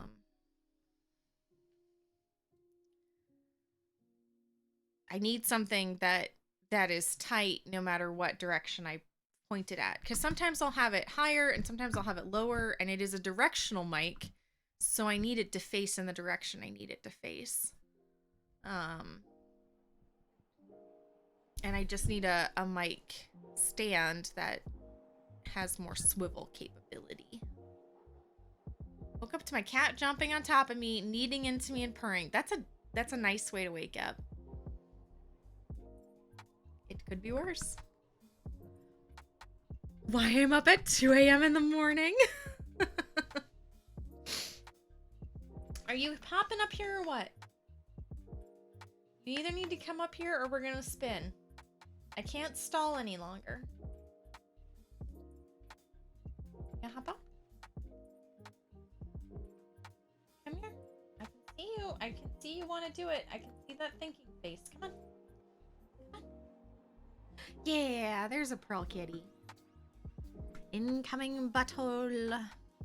Hey, with this tail, man.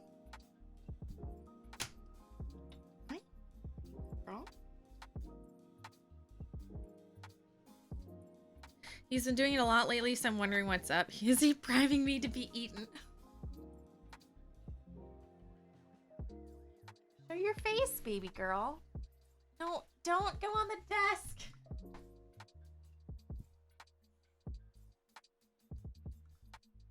With this tail, man. Pearl, if you can't be with the ones you love, love the ones you're with.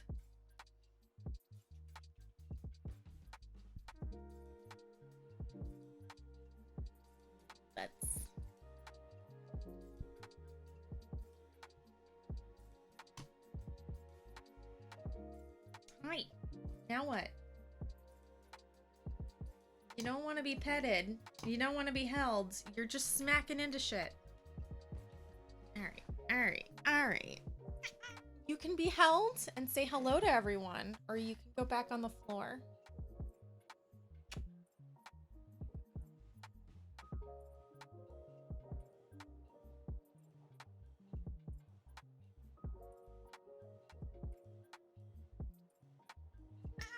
No!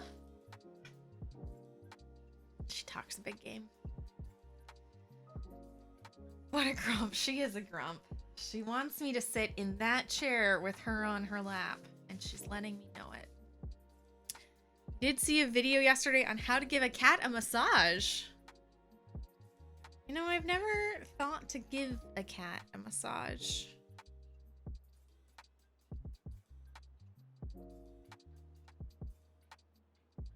Just get scritches. And grumpy cats don't get anything. She's in the hallway staring at me. I have a question. Do you guys know what this is? I could wait, but I don't want to. Here, we'll pull it up. I'll just pull it up on the interwebs. Close my 6,000 tabs.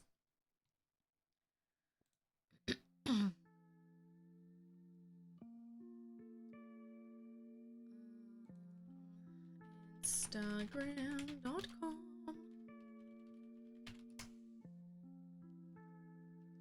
So one of my absolute favorite yarn dyers is doing a advent calendar this year, and they haven't done one before. And they just posted that this is the theme. A sneak peek of things to come. And I know this is with the advent calendar. But I don't know what this is from. Does anybody know? It's the espresso coffee you had. I would venture to say that was probably it.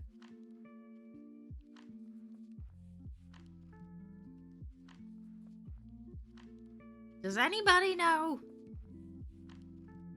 Damien, are you looking? He's playing World of Warcraft.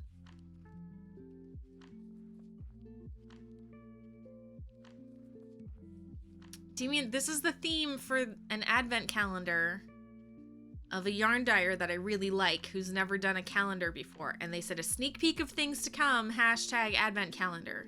Do you know what this is referencing? Most of their yarns are movie or TV show themed. Beats me. Beats me.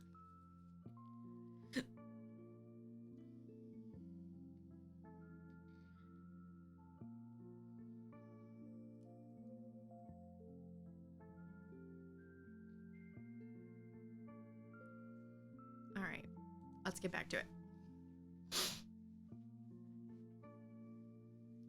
Everyone is planning out their advent calendars and announcing or doing pre-orders and all that jazz because they take a crazy amount of pre-planning.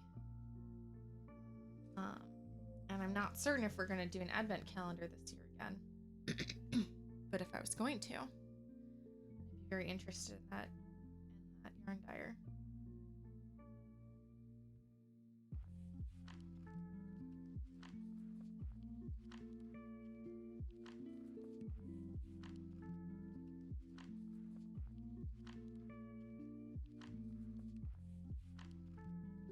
It's going to say movie, but I remember nothing. Most of her colorways are based on movies. She does a lot of Disney stuff. She does Star Wars stuff. And it's usually from a line from a movie. They have one that was very tropical fruity looking. It was a run by fruiting. Just for Mrs. Doubtfire. Google says Lord of the Flies. Well, that is true.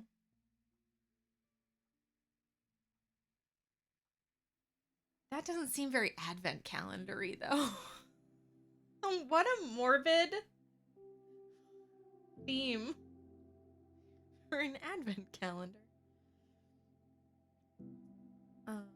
Yes, the broken glasses is a very important bit at the end.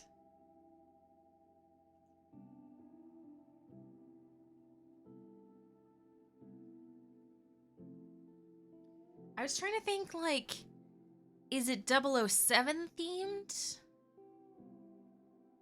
Maybe like assassins? But then I couldn't really think of anything that had where like someone was shot through their glasses. Yeah, the broken glasses on Piggy. Poor Piggy.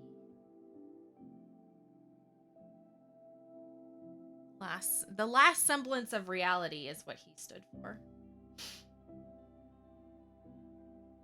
The last bits of humanity.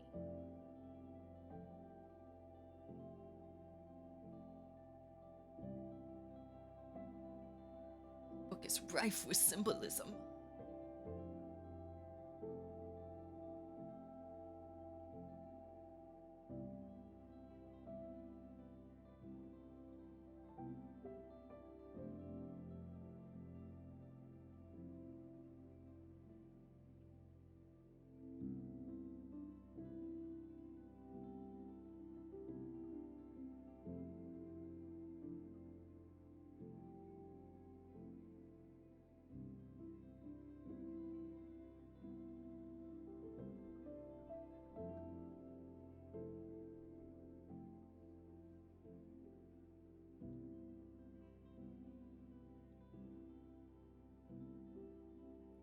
It does say watch the space on June 12th, so it's not like I'll have a terribly long time to waste. I just hate waiting.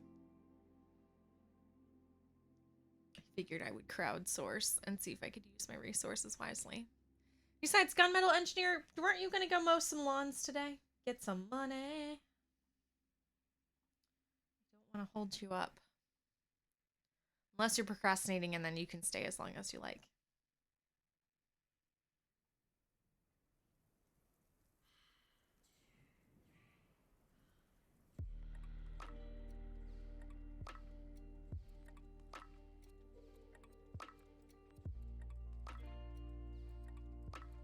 Goodness knows I'm the queen of saying I'm leaving and then standing there for an extra 20 minutes, as VV likes to point out.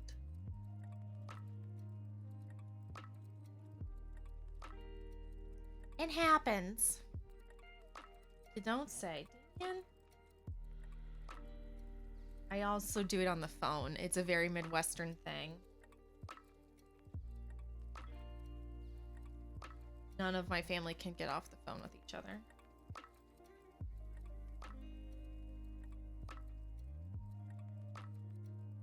Thought about it, but it's over 90 out there. Thought this was the icebox of the nation. I don't know where you are in Gunmetal. I couldn't tell you.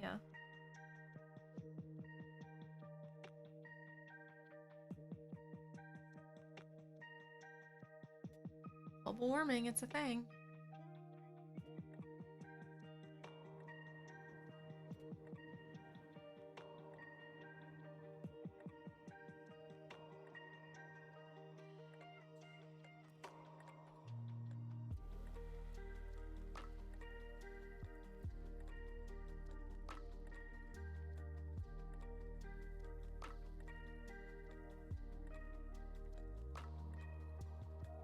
I want to say Washington State is having a crazy heat wave.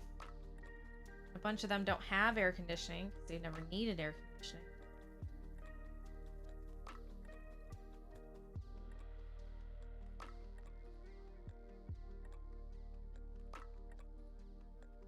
Call it a Minnesota goodbye, saying goodbye like 10 times and not leaving. Yes, again, very Midwestern. Hugs for you in chat. Thanks, Crazy Sherbert. Are you finally heading off to bed? Hope.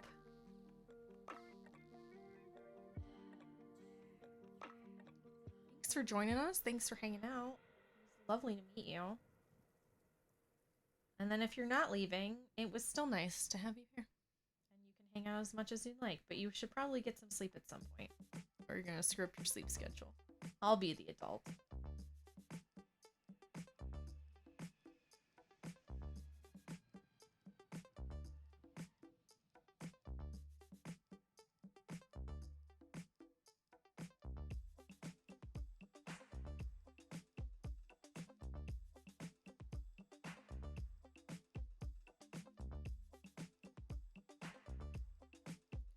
Northern Minnesota International Falls, aka the icebox of the nation, is the coldest average. The coldest on average city. It's the coldest on average city in the lower 48. Gotcha. Okay. I can't read. You did fine. I had a Damien moment there where words got real hard for a minute.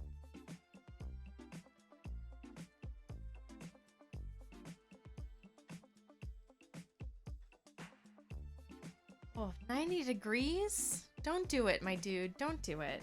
Not in the middle of the day. You gotta do that at like sundown. Don't do it now.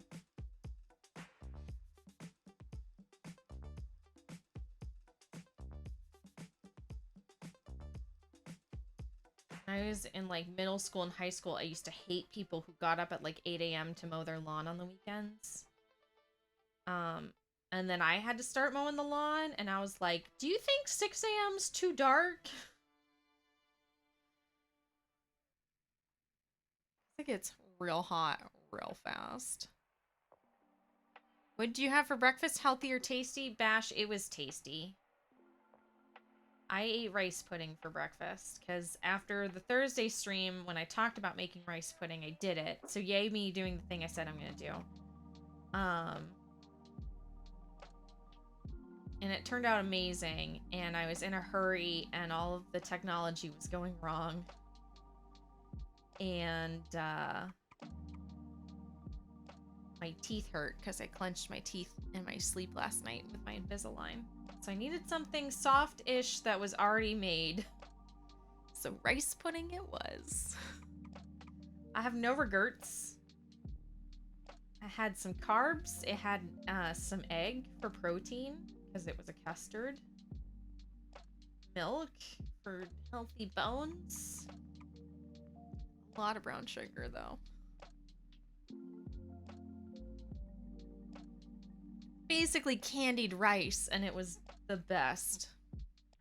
You're all amazing. You're such wonderful and supportive souls. Never give up on what you believe in. Keep all the amazing work you do and never lose hope. Crazy Sherbert, that's delightful. Thank you. Libera, hello. You do get to catch another one. So we are doing a Floof to Foot series. We did this last year and it was a ton of fun. So we're doing it again this summer. So we are basically making hand-spun, hand-knit socks from start to finish. So we are taking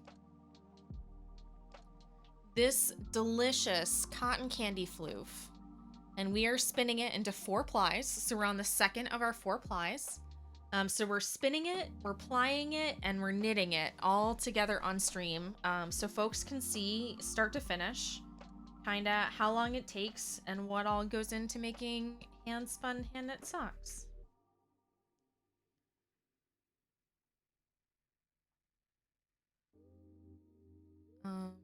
And here in a minute, I really should show off the socks we did last year because they're delightful.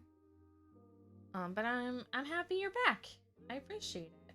How's your weekend going? Any fun plans? Demian, are you still around? Can you throw up another knit H in chat for me? Command. We are doing craft night tonight. Hinka Knits and I take turns hosting craft night in our Discord. So tonight at 7 p.m. Eastern time, it's in Hinka's Discord. That's a link. You guys are all very cordially invited to come hang out. Pop in and say hi. If you're running late, we tend to go for quite a while. If you can't stay but you want to give everyone a hello, that's fine too. But we do it the first and third Saturday. I remember enjoying rice pudding as a kid. Is the store-bought any good? No.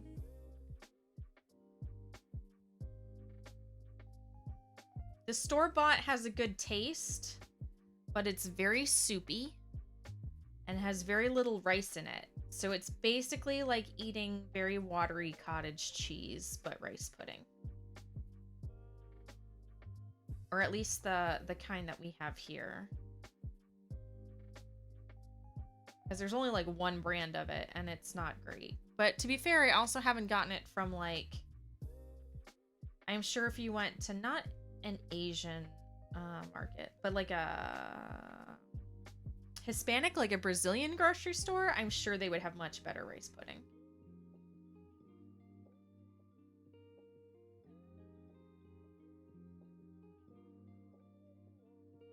It is strangely easy to make.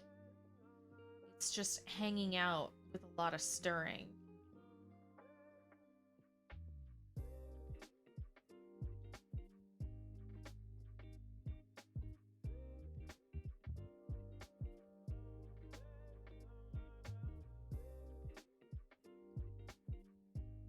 It's also significantly easier than like bread pudding, which is terrible to get the consistency right.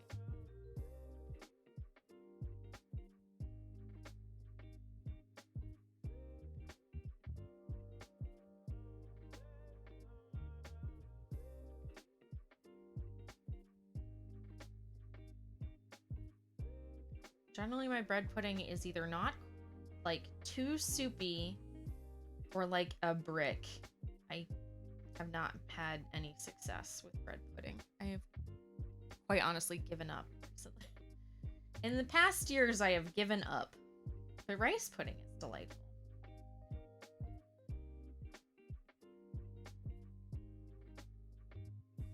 Also, bread pudding kind of has to be made fresh to be the most delicious. And rice pudding is delicious fresh. And then you wait, and then it's best the next day and beyond. My mother was born in Canada by your grandmother, but your grandmother was from England. Is rice pudding British? I don't know.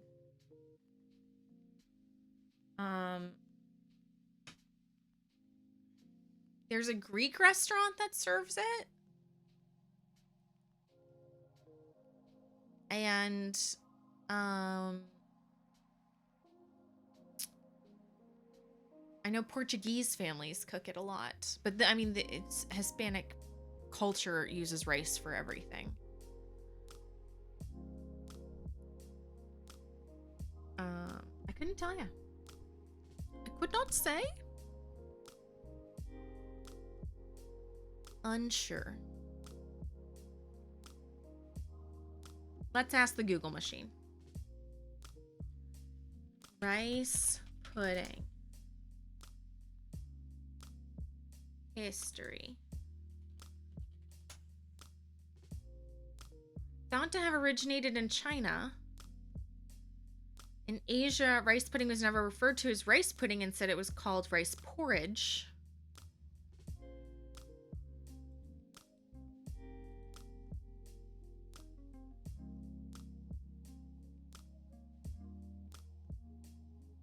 Generally used as a dessert, commonly sweetened with sugar. Others include eggs, making them a custard. That's the kind I make.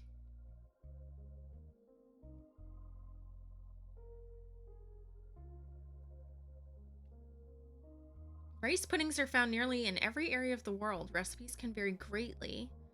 Dessert can be boiled or baked. Mine was boiled.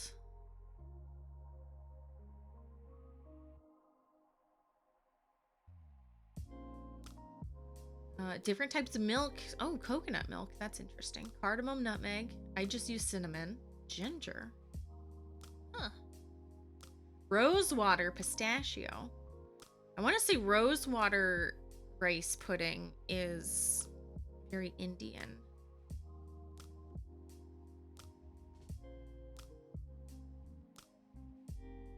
Levantine.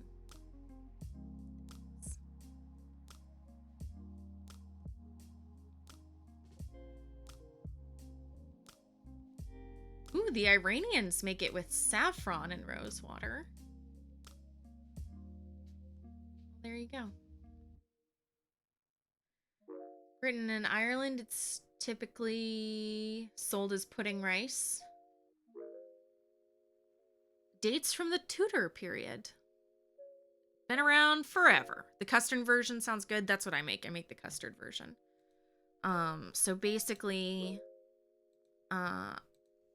here, I'll just give you the recipe. You take 2 cups of milk, put in 1/3 cup of rice, a splash of vanilla. You stir it forever.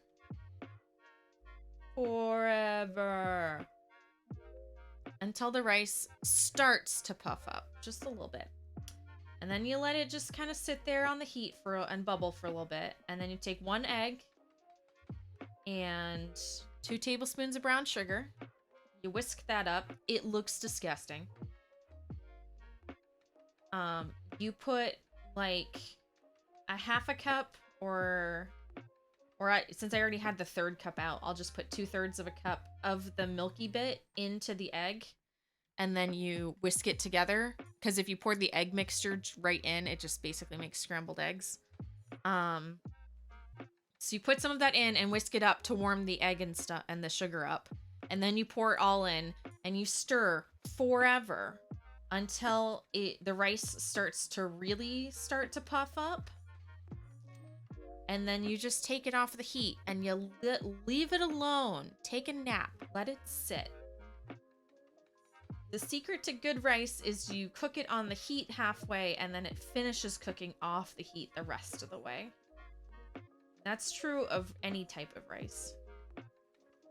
And it'll puff up and it'll absorb all the milk and it'll be all custardy goodness. And then you sprinkle the shit out of it with some cinnamon and it's delightful.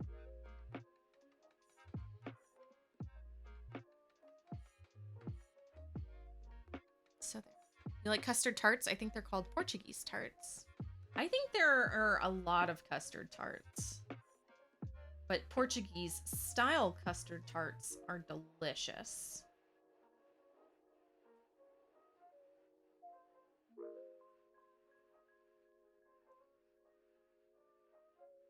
Pearl wants to say hi. Pearl does want to say hi.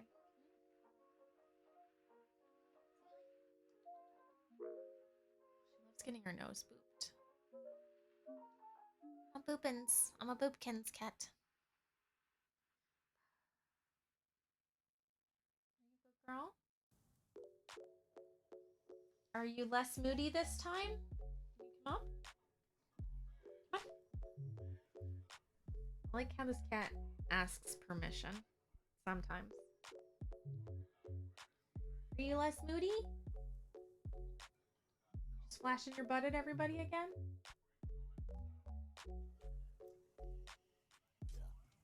She's all snuffly today.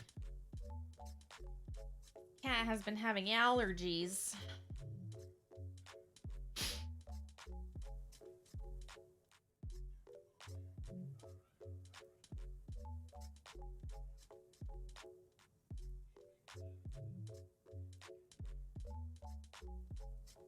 Just gonna hang out behind me like a weirdo?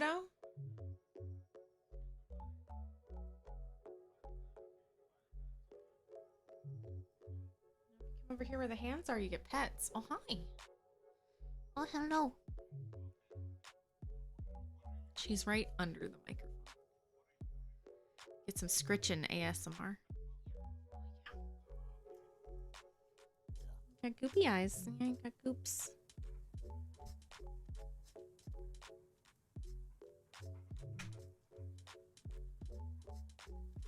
Come here, kiddo. Let me wipe your face. Yeah. Good girl. Yeah. It's just like when a kid has a runny nose.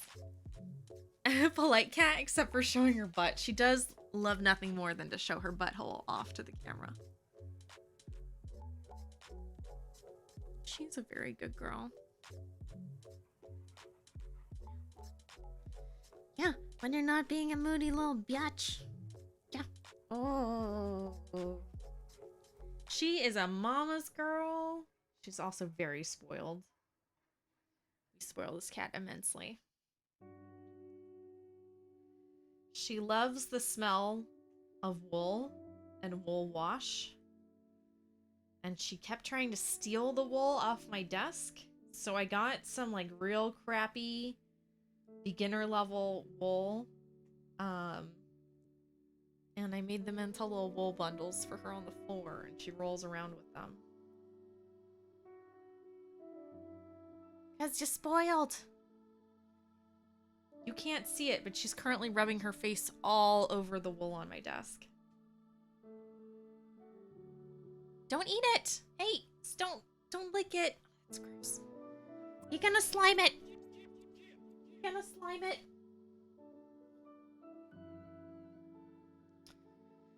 You assume Damien and I aren't dog people? Not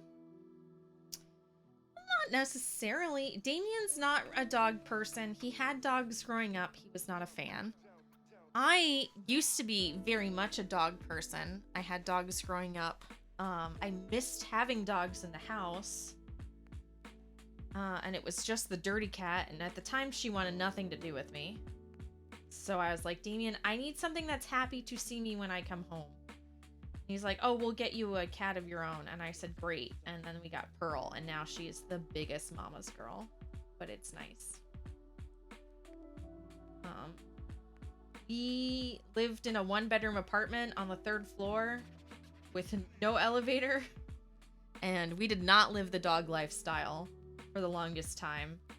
Because we worked theme park hours at the time, so all sorts of odd hours and turnarounds and back and forth, and who knew who would be home to look after the dog kind of thing. So now by the time our schedule has smoothed out and we could have a dog, we're just cat people now. Live the cat lifestyle, and that works out very nice for us.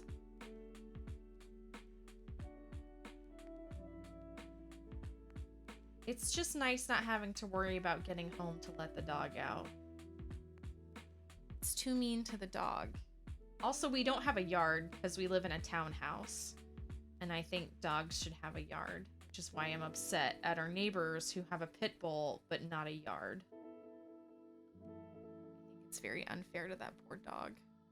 Cats are less work? Sometimes. Sometimes. I mean, our cats are just as active as dogs. You have to play with them just as much. They want just as much attention. They're very social, so they like to be wherever the people are. They always want to be in the same room as all their humans.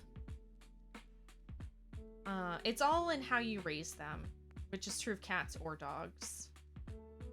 If you raise your cats to be social, then they will be social creatures. If you raise your dogs, to be antisocial, they will hate all strangers.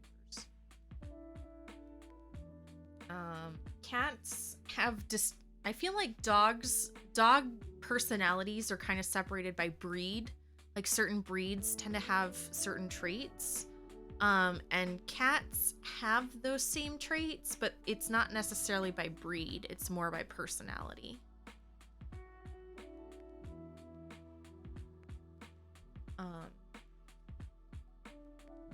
Like all three of our cats have very distinct personalities, which I enjoy very much.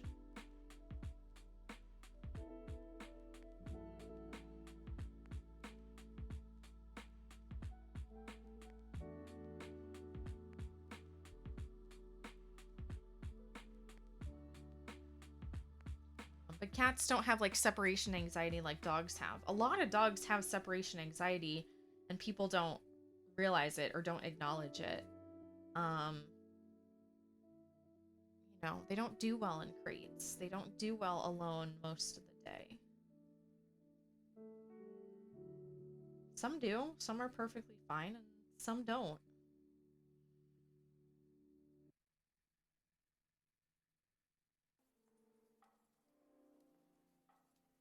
I don't understand people with huge dogs in small apartments. I mean, I can understand if it's like temporary and you had one housing situation and you had to change housing situations and you didn't have a choice. And this is a temporary making the best of it kind of thing. I can understand that. Like, we have a patio outside, so there's an outside space for the dog. And there is a dog park, but our neighbors never take this poor pit bull out except on a walk around the neighborhood. It's always in the house or in the patio, and it's just this poor dog needs a yard to play in, and it's not getting enough playtime, and it doesn't get any human interaction.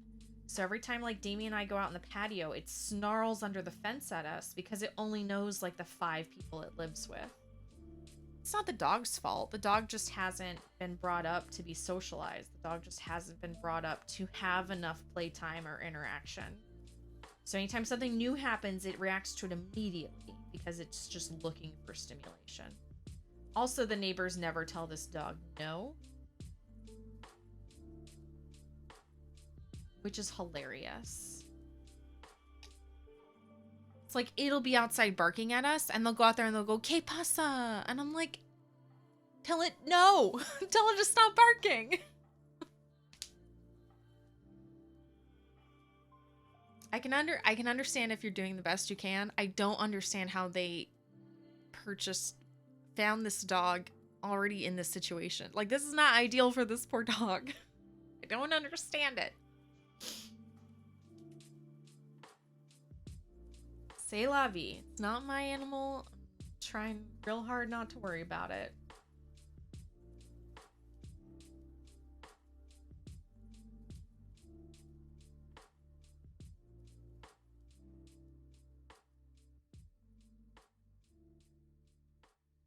But I'm forever like, those people are rude to pets. Is the dog just for protection, not a pet? I couldn't tell you, Bash. I could not tell you. I think we live in a very safe neighborhood. I couldn't tell you. Dirty Smith, hello.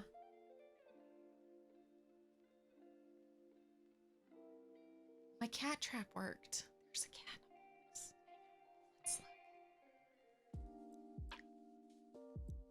look. It's working. It's working. Hide the teacup.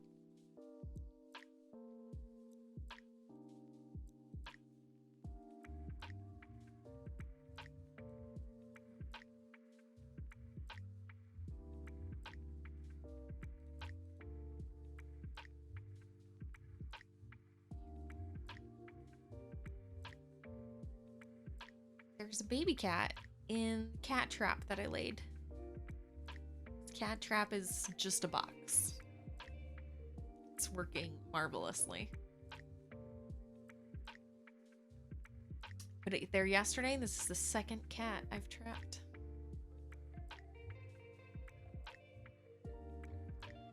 Dirty Smith, to answer your question, Sock Madness was good.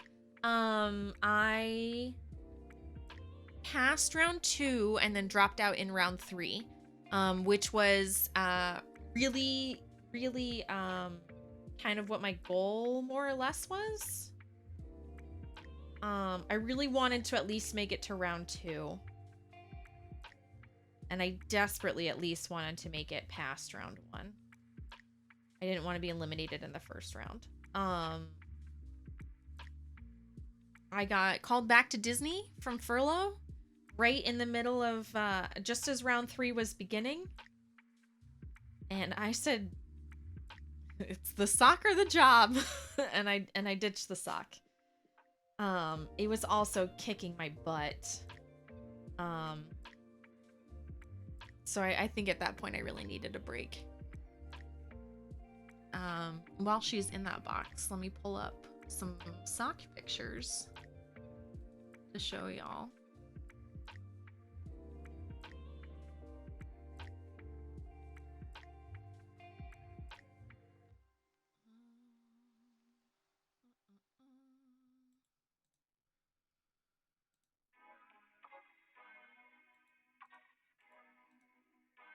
Do a little roundup.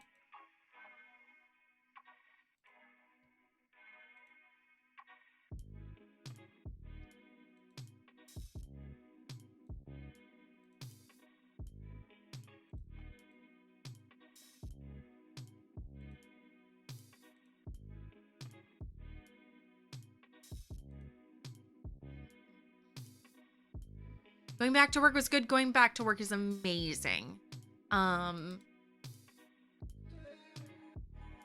It's amazing. At the other temporary job that I was working, I was literally making half of what I used to make. So it's nice to be actually making enough money to survive on again. It's nice going back to my old job. Everything's where I left it. I've been enjoying it immensely. I'm working from home, which is nice. And it's just nice getting back into the groove of things. More than anything.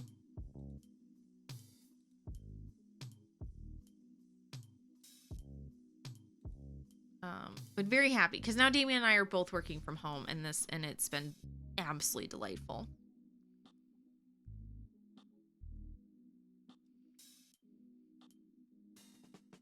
Perkins, are you gonna do a trick or something? Or are you just gonna sit there and look cute?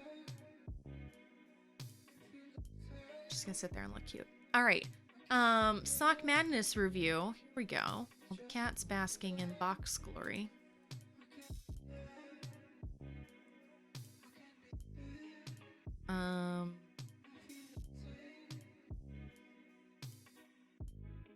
That's false. Oh, that's true. Gunmetal Engineer, you're 1000% correct. When I finally got to go back into the office and get stuff from my cubicle that I had been missing for like the last year, and someone stole my chair. I was like, I sat down in it and I went, there's a disturbance in the force. So someone stole my chair, but I'm working from home, so it's not the biggest problem. But we will have to address it when I go back to the office because I have a dirty chair, or not a dirty chair. I have a broken chair, Dirty Smith. I was really upset by it. Someone stole my chair. 13 months already? I know, Deeran. I know. Thank you for that sub. I appreciate it so much. How are you doing? I enjoyed peeking in on your stream last night. You go Ragnarok on them? I don't know who stole it. So here's the thing. A lot of people didn't have like a desk at home. They don't have like, they just have like an iPad or a computer, like a laptop at home. They didn't have like a desk set up. Because I don't work with a lot of gamers.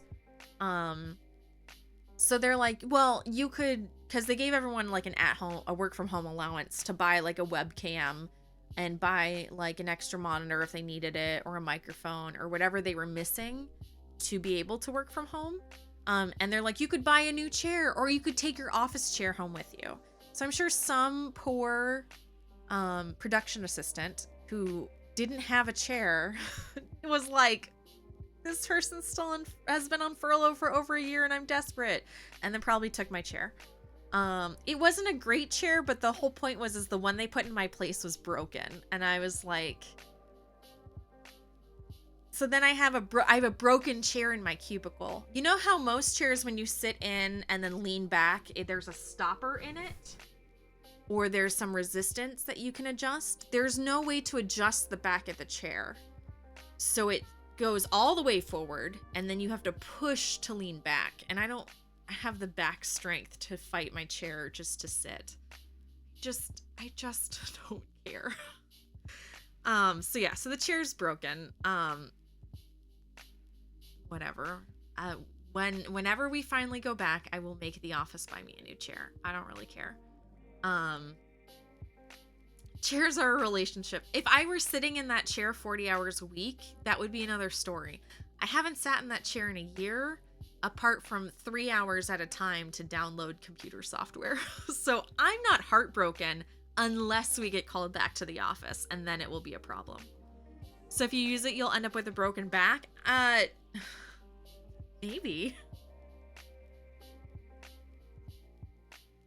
Wasn't it the chair Damon gave you when you worked together? Oh no. Oh no. When we first started working together, we worked at a front desk, and you didn't get to sit down, you had to stand at the desk. Hey D-Moon, how's it going? Jane Wayne, hello.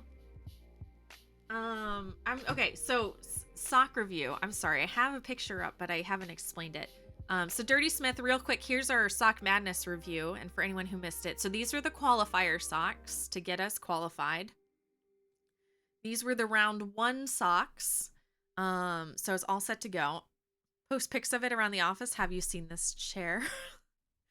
I don't have a picture of what my chair used to look like. It didn't have my name on it or anything. Well, that's not true. It had the person before me's name on it, but that's nothing a little rubbing alcohol couldn't take off. It's just silver Sharpie. It's not perfect. An artist rendering. It's gonna be like a stick person in a stick chair. Maybe. So this is the round 1 socks, and then these were my round 2 socks. With a pearl. Who would not get up off me to take this picture. Could you put the missing chair on milk cartons? If we had milk cartons, yes. That's not my name. Get off my space bar, you nerd. Cat's doing things. On my keyboard. Did you find the chair that was stolen from you at the office? No, D-Moon. I am positive that chair is in someone's house. I am sure they took it home, so they had an actual office chair to use to be able to work from home. And that's fine. I'm not mad about it. I already have this chair in my house is way better than my chair at the office ever was. When I go back to the office, I will need a working chair. We will deal with that when we get there.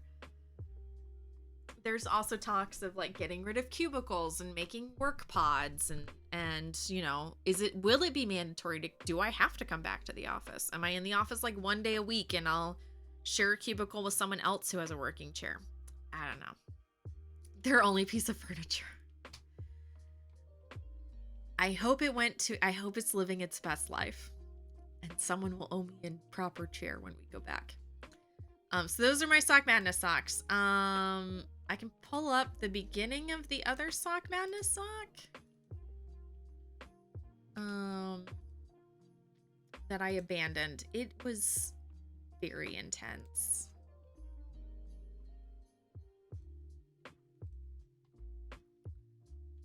This was the sock I abandoned. I made it another, so this leaf is 1 repeat. So I made it 3.5 repeats. So the leg of the sock. The sock was a lot. This sock was extra. All sorts of color work on the back and had this freaking weird cuff. It was a lot. I did not miss dumping it. It was fine to dump it. Golden Acres for chairs. There is, so the building manager's name is John. So there is John's Hallway of Broken Chairs, which are usually the 3 or 4 abandoned chairs at any given time. So if you needed an extra chair or like a prop chair, you could grab it. But it was like chairs where like the arm was broken, or the back doesn't do the thing, or it will raise up but it won't go down, or it will be down and it won't go back up again. So I'm sure this chair will end up in John's Hallway of Broken Chairs. That abandoned sock looks so sad. Bash, it was frogged. It will live a better life next year in next year's Sock Madness as a new sock. The yarn has been frogged and rewound and will be reused. It will live again. Get that code from Damien's Gaming. He's got a code for some good chairs. Did an hour stream time about chairs. I'm sure he did. The $75 Staples special has lasted me the last 5 years. I'm sure it will continue to last me another year. I was gonna say 2. I was gonna say 5, and I was like, eh. And then I said 2, and I was like, man. Anyway. 3 chairs could make 1 good chair. Gunmetal, 9 women working a month can't make a baby. It seems to be an exercise in torture in the latter rounds of Sock Madness. It does. And last year I made it past round 3, but I dropped out in round 4 because I hated the pattern and I was tired. So I like that there will always be someone more gung-ho about it than me. Pearl, get off my keyboard. Yeah. You can't lay on it. She just wants the wool that's behind the keyboard. I wish I could show you. Hang on.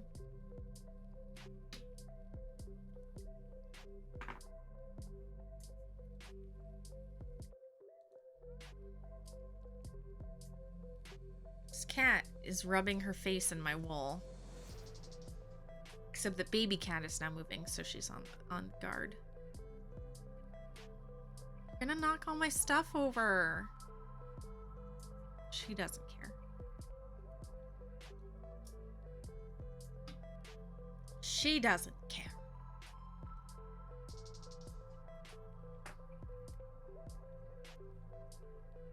Let's put this back. Here we go. They will be reincarnation socks. The best thing about knitting is if you hate it, you just rip it out and use the yarn for something else. Speaking of socks, cat, get off my keyboard. Hang on. Let me get you a picture of what this cat is doing. This will be better.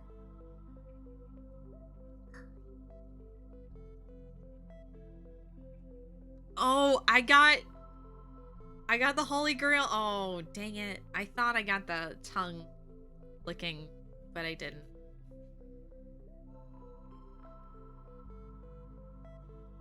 I thought I got the Holy Grail cat picture, but not so much. All right, so I mentioned before that we did our Floof to Foot series last year, and these are what our socks looked like last year. Miss Allie posted a picture of her doggo in the toy bin. I'm going to show it in a minute. It's adorable. All right.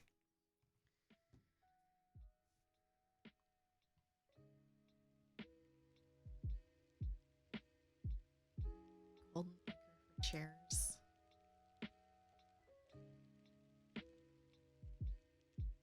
I want to rename John's Hallway of Broken Chairs the Chair Rainbow Bridge now. Here we go. Floofs.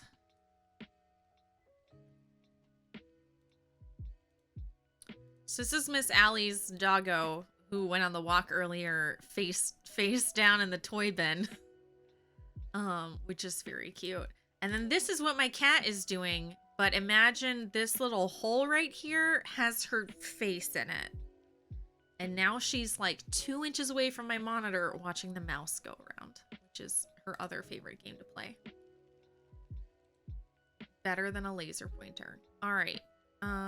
Here we go. So this was our Floof to Foot last year. We took a bunch of scrappy odds and ends.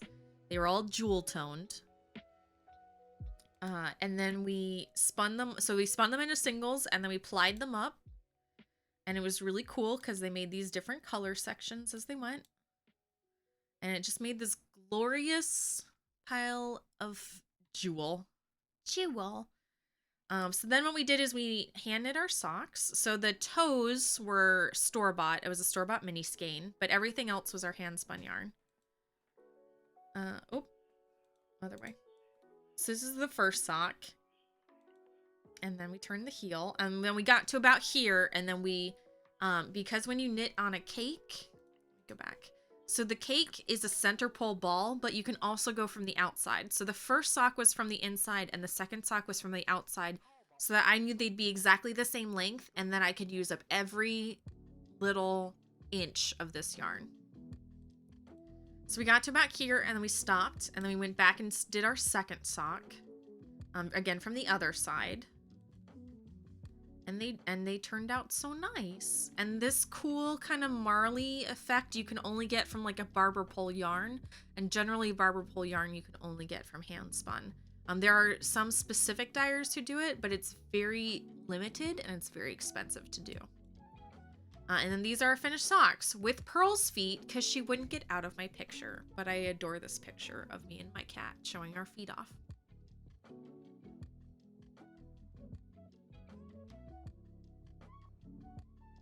I especially like how this foot, all the toes are spread out. So we did this last summer and it was a pause for scale. It's a terrible scale. She's got huge feet. We both have large feet for ladies. So we did this last year where I showed the process of doing hand spun socks from start to finish. So that's what we're doing this year with our Floof to Foot. It was so much fun last summer. We're doing it again this summer. For those of you wondering what the heck we're doing today. That's what we're doing. Evie, thank you for more biddies. I did accidentally disappear the biddies when we switched the camera over to show the cat trap. So thank you. Thank you for refilling. I'm sorry I made your biddies disappear. I saw that. I'm sorry. I thought I had fixed it. It used to be every time I switch scenes, the biddies disappear. And now it's just when I make the cup go away. So we have fixed 95% of it. But I have not figured out how to undisappear it. Thanks. Thank you, Weeby. Looking after my murder hobo teacup. Close all these bajillion tabs I just opened for no stinking reason.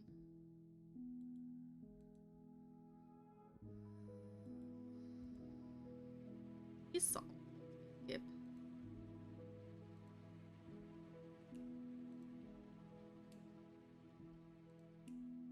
Don't need that, don't need that, don't need that. Alright, so we have the book Jay-Z recommended, and then the article that Bash gave us. Okay, now we're set.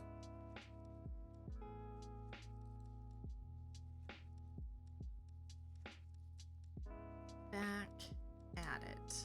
Cool. Darren, I hope you guys are having a nice weekend. How is the weather? Everyone up in the Midwest is talking about how terribly hot it is. How is it for you guys?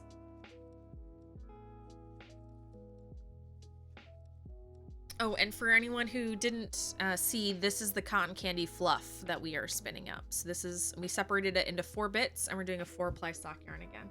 My cat wants to steal it. She thinks it tastes delicious. Smells delicious, I should say.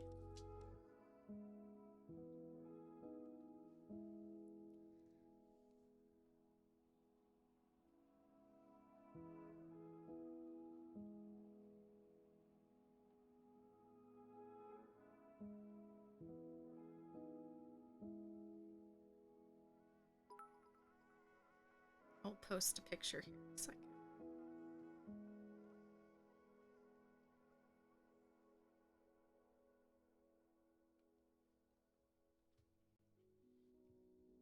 No, oh no, cat.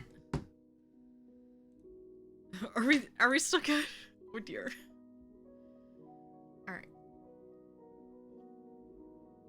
Starting off cool now. Hot today in Toronto. Gunmetal was saying it was like 90 in Minnesota. It was warmer here than in Florida the other day. Yes. As usually the case. In these weird hot, like, Florida never gets a heat wave. We're just always a billion degrees.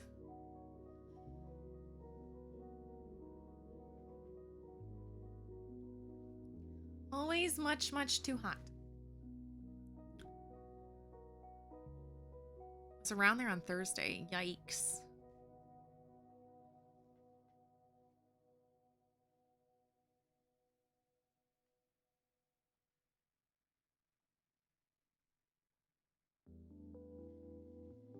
Hotter here than Texas. Well, temperature-wise hotter, but I'm sure significantly less humid.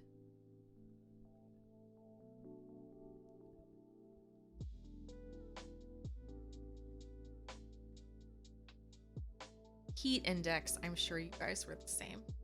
Did you ever get to play Breath of the Wild on your Switch? Nope. I'm still holding off on it. Tuesday, I have decided we are playing Breath of the Wild, though. It is gonna be a thing.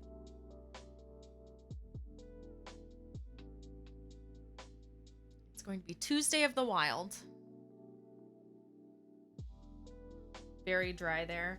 The problem is Florida is in a drought, but it is so humid you couldn't tell. So Thursday when it rained everywhere but where we were, and I was so mad because we needed it so bad. But then yesterday we finally got our rain. So I think all of Florida has finally gotten some decent rain. But we haven't had like our afternoon thunder showers start up yet. And I'm getting a little nervous because that's what we need. And I hated to say it, but I was like, you know what the state of Florida needs? A real nice, weak tropical depression to just kind of roll up and sit over us and disintegrate and just dump a ton of rain because the water tables are so low. Like the lake in front of our house is down like 1.5 to 2 feet. And it's pretty sizable. It's not like a tiny retention pond. Like it's a 1.5 blocks wide. Burroughs Forge! Hey gang! I'll let everyone have some time to get in. I think our pre-roll ads are on, so I'm sorry if you're getting an ad. We'll let folks get settled. Hello, welcome on in. Damien, are you still alive? Can you give Burroughs Forge a shout out for me? Liz?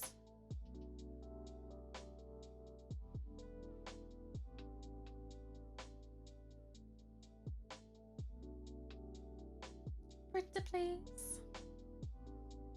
Uh-oh. Might have lost a mod. I lost one.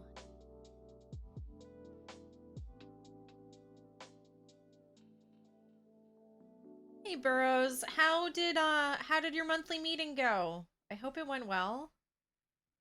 Thanks for bringing your folks here. I know you probably need to move camera stuff around, so if you need to duck out, please feel free. Damien!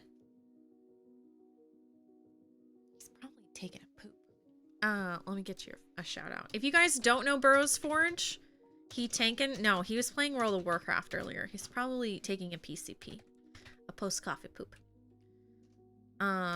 If you guys don't know Burroughs Forge, you absolutely need to be following him. He does blacksmithing. He does beekeeping. He's been making wine in an Instant Pot. Hot and sweaty today, I bet. So I believe once a month, there's a guild meeting for blacksmithing in our area. And not tanking. He hasn't been playing World of Tanks when he's not streaming, so he can get all of his stuff for streaming. Gunmetal, I have it so that it has to be a mod, because we were having the problem with people running up and giving themselves shoutouts. But I greatly appreciate it. So Burrows was streaming live from the guild meeting this afternoon. Go check him out. First Saturday in the month. There we go. To all the folks coming in, hello. My name is Atomic Stacy. I do knitting. Today we are spinning wool into yarn. We also do some gaming. Tuesday we're going to be starting Breath of the Wild on the Switch. I'm very excited. Please feel free to ask all the questions. And thanks for hanging out with us. Thanks for supporting Burrows. Thanks for stopping by and saying hello.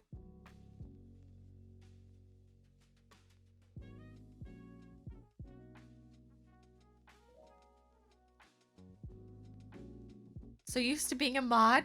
Gunmetal, you get to just chill in this channel. You don't have to work here. You get to actually enjoy it. But I appreciate it all the same, my dude. Gotta break down. Have a great stream. Burrows, no problem, my dude. I hope you get everything all taken care of. I promise to show your folks a good time. Oh my.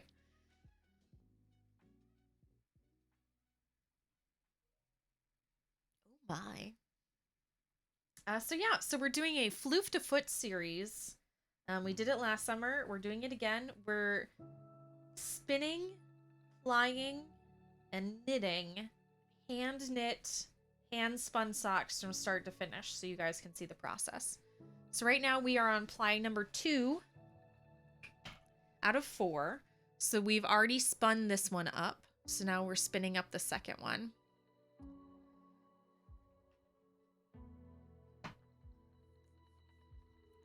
And it's out of this delightfully delicious cotton candy floof. So we're hanging out and spinning yarn and chatting it up.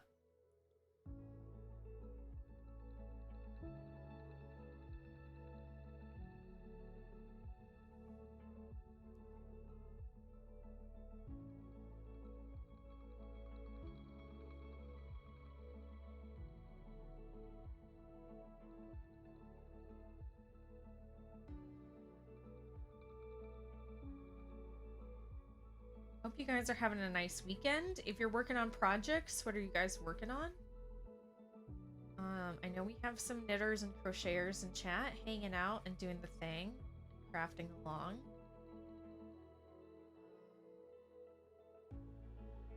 And if you're just lurking and hanging out, that's cool too. We're super chill here. I assume folks who aren't talking usually have their hands full doing crafty things as well, so.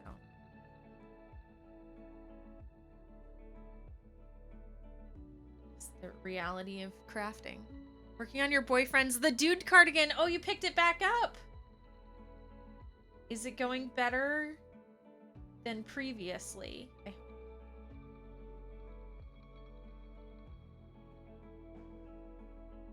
Some very strange charts in it the first time. Dirty Smith, Burrows was streaming from his monthly guild meeting, so I think he's probably AFK while he's putting stuff away. Since it is 8 billion degrees outside. Meow. Perkins, there's already a pearl cat on this desk. We are at cat-pacity for this desk.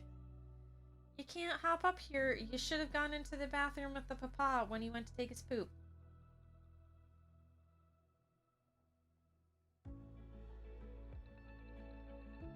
Ow. Oh, there's a tiny baby cat on the floor. Yeah. Wanna come over here so people can see you?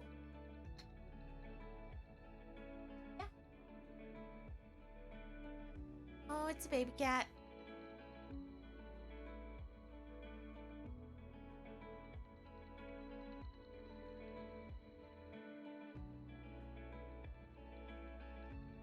There's no room. All right, come on. So stinking cute. Oh, jeez. Come on. You gonna hop up?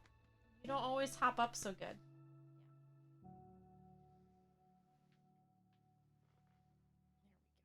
Oh, we almost lost you. Gotcha.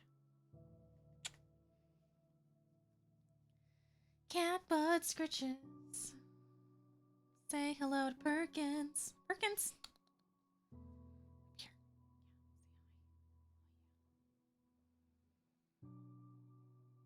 Pearl is still laying on my desk, face down in some.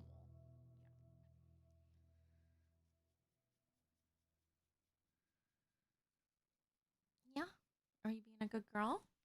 Oh, do you need pets?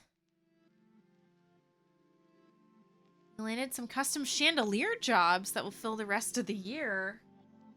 Congrats, my dude. That's delightful. Also, I can't wait to see the chandeliers you come up with. That feels like it will be very cool. It's better now. I've been doing 16 chart repeats with a billion cables and color work. Color work seems easier right now. That's fair. You know, you can't stay.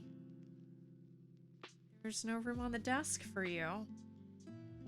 And we're supposed to spin yarn.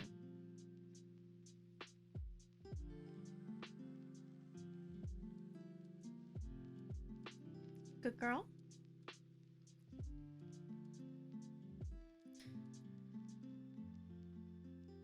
Damien, take your cat back. This is Perkins. Perkins, she's the baby cat. She is very much a daddy's girl. So the fact that she's been coming in here and demanding to be on my lap lately is delightful. Are you gonna eat my headphones? Don't eat my headphones. She's a little purr machine. I wish I could get some kitty ASMR for you guys. Can I reach the button? There we go. Are you gonna kitty ASMR now?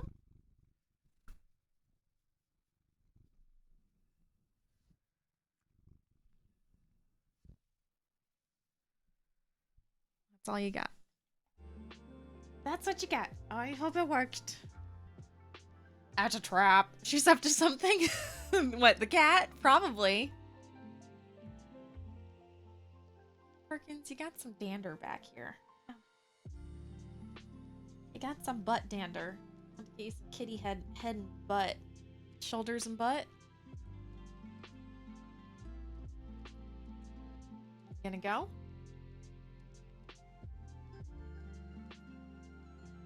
Nope, I'm gonna turn this way and show my butt to the camera so I can get more pets because the hand moved.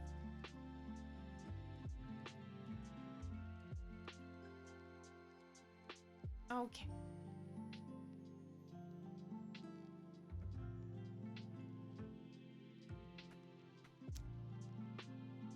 What do you think of that?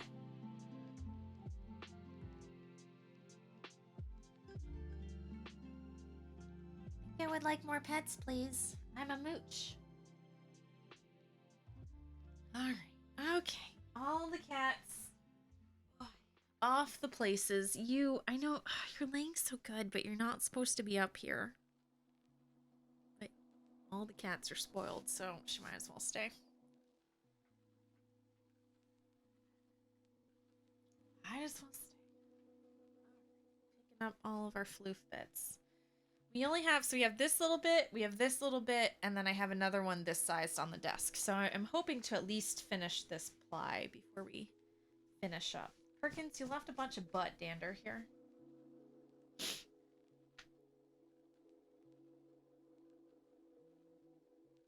Yeah, sounds like you need a bath and a brushing.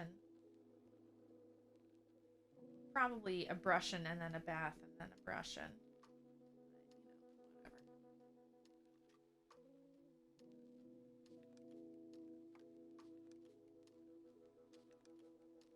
Perkins is usually sneaking around trying to get into trouble.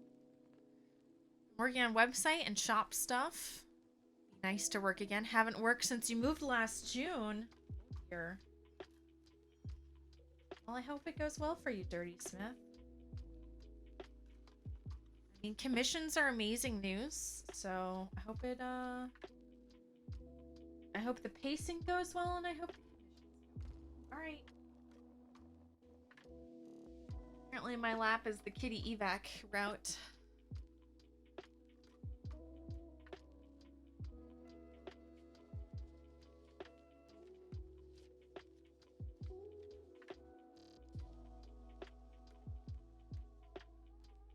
Damien, where'd you put the dirty cat? I could have a cat hat trick on stream if we get that third cat here.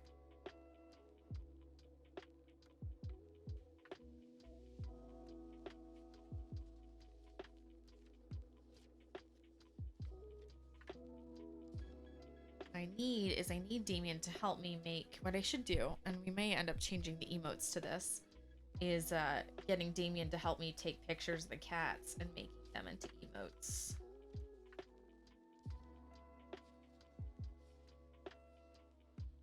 I don't know.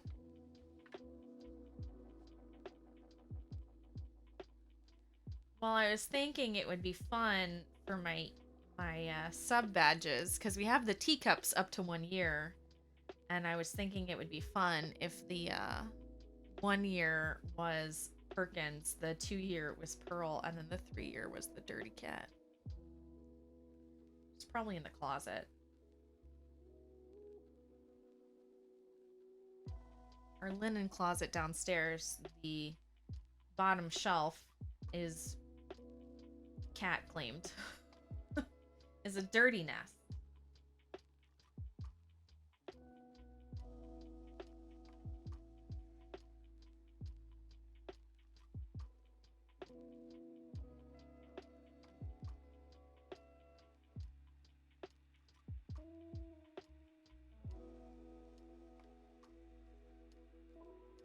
Don't you two start trouble.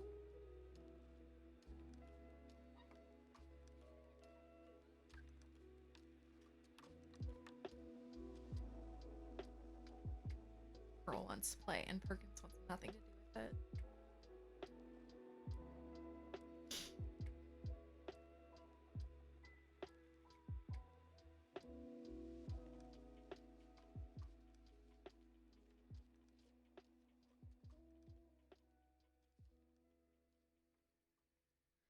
Kitty's gonna get a lot of couch time this afternoon, though.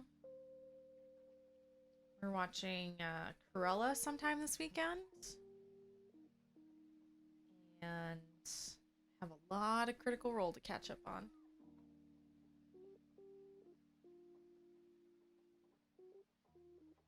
Anybody else out there a Critical Role fan? I know Captain Kyle Gaming is, but he is not here this morning. His family has been sick.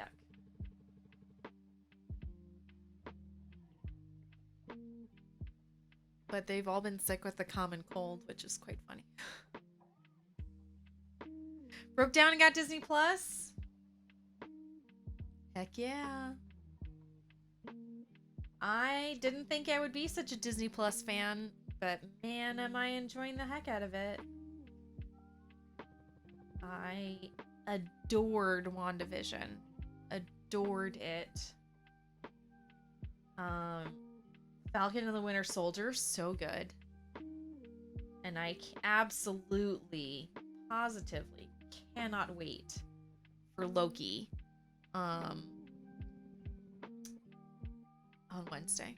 Was watching Darkwing Duck this morning. Them feels. Dude, I watched Adventures in Wonderland the other night. And it's a terrible live action Alice in Wonderland thing. Monstrosity. The White Rabbit rollerblades. Tweedledee and Tweedledum breakdance. It was cool how diverse it was to see that. And some of the weird effects, and I was just like, man, this is budgeted for television. But then the theme song came on, and I was like, I remember all the words. But it was like so cringeworthy watching it as an adult. But man, as a kid, it was my jam. I watched a ton of Darkwing Duck. I need to see if Bonkers is on there. I watched a lot of that. Chippendale Rescue Rangers. Tailspin I need to go back and rewatch.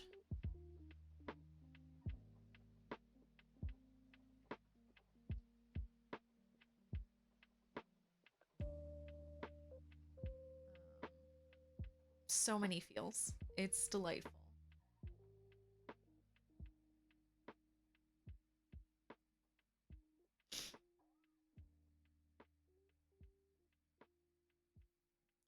You can also tell it was definitely when green screen in the 90s became popular because they used the snot out of some green screen.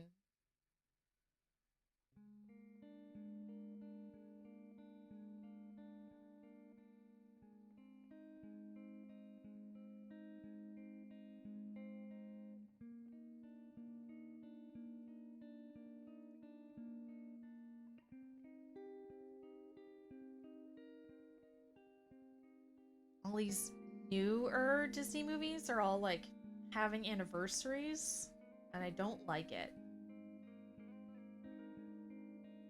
Like, Toy Story is over 30 years old now. That feels weird. Tangled is having its 10th anniversary this year.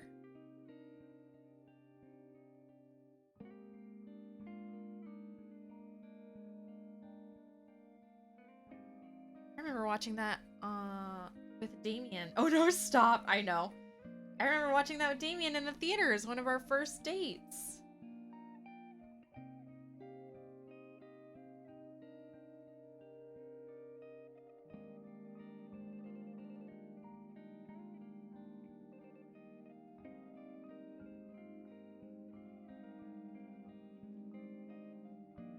Greatest classic hits plays 90s song. The problem I have is when, like, so we have an Apple TV and we have the Turner Classic Movies app. And I love it because whatever is played on Turner Classic Movies is available for like a month after it airs. So I don't have to, do the TiVo thing. I just know that if they featured it, I can go back and watch it. So that's nice. I like to go back and look through the movie catalog. And every once in a while, I'll see like a new movie. And I'm like, this should not be on AMC. I'm sorry. John Wayne isn't in this. It's not black and white. Katharine Hepburn isn't in it. Audrey Hepburn isn't in it. Make it go away.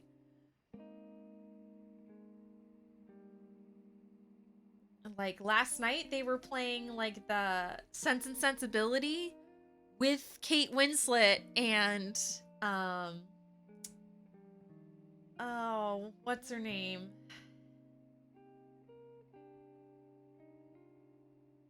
It was very upset. This is not a classic. I mean, it is a classic, but it's not ready yet, man. What's her name? I want to say Emma Roberts. That's not it.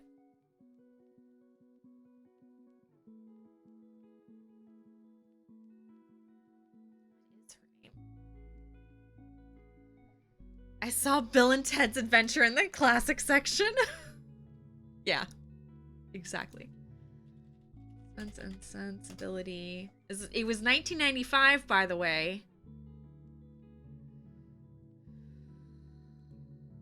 1995.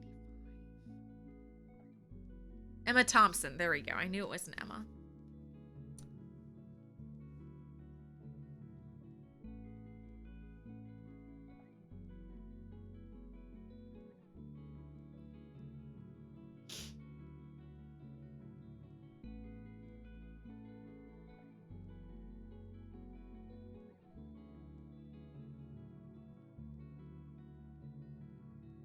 Everyone's giving millennials a hard time for having an identity crisis. And I was like, but I'm not old yet.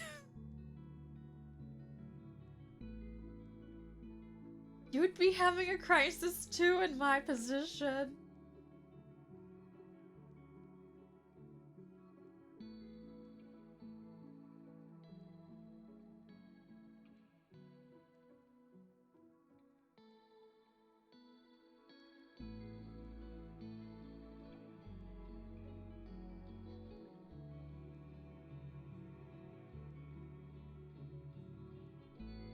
Switching to the topic of new movies. Oregon Trail was yesterday. If I didn't shoot 10 squirrels, then I got a B instead of an A for computer science class. It used to be a thing.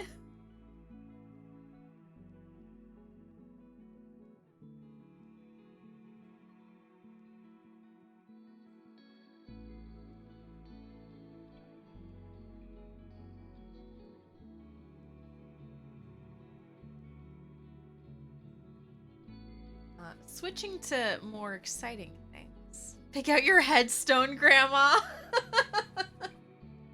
Weeby. I might as well. It's what it feels like. So close.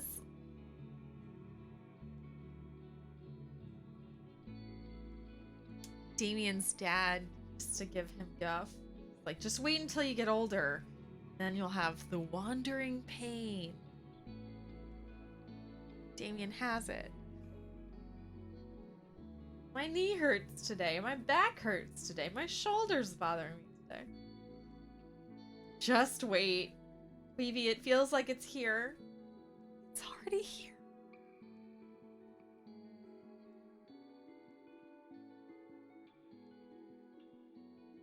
I'm too young to be vintage.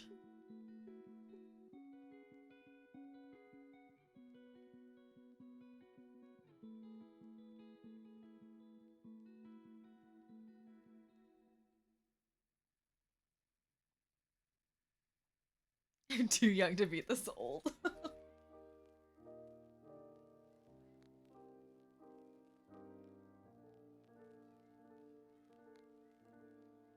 Feels that way. It feels that way. Disney Plus is nice because I get all of the vintage feels, and I get to watch all the movies that I watched as a kid again. And then I'm like, don't look at the date these were released. Don't think about it too much. It's not safe. Not safe.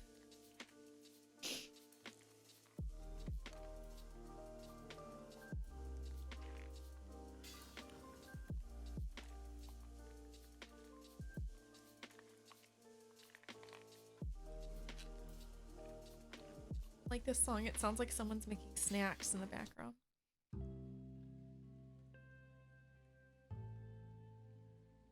Making snacks.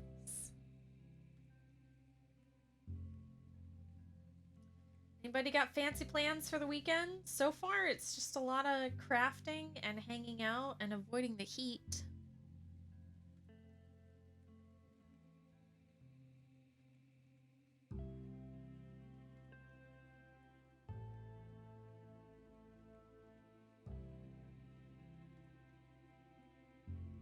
There will be the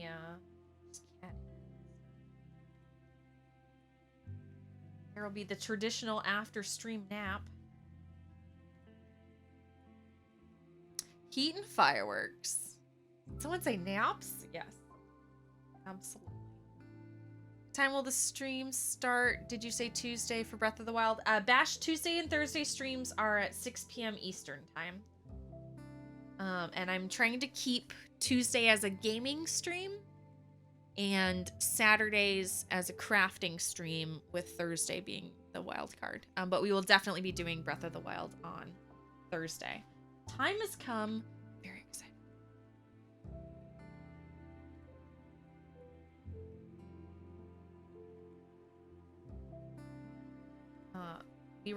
I was gonna play it the other day, but we had some problems with the capture card on OBS, but Damien and I worked through it, so we should be all set to go by now.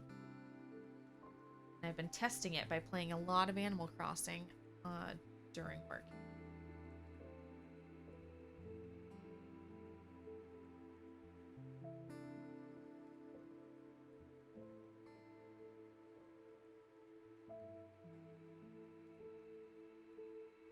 Fireworks. Yeah, it's nice and cool and crisp in this house.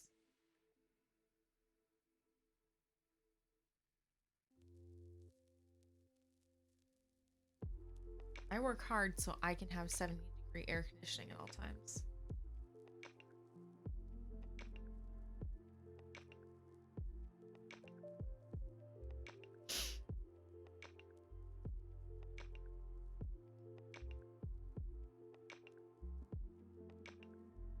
I'll also be knitting a lot of the advent calendar shawl while watching TV. I had it nearby, but I think it's downstairs. I heard some of the things are missing from Animal Crossing on the Switch. I don't think so. You can only play Animal Crossing on the Switch.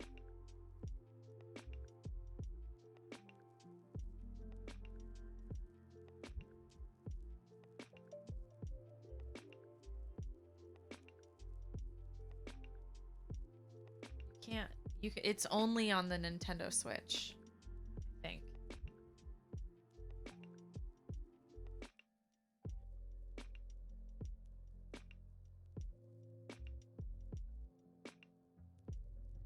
Damien, are you here? Can you be my production assistant?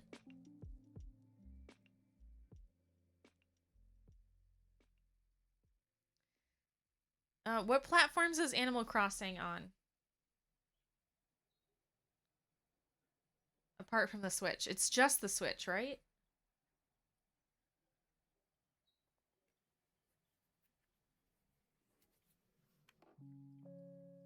Is it an exclusive platform?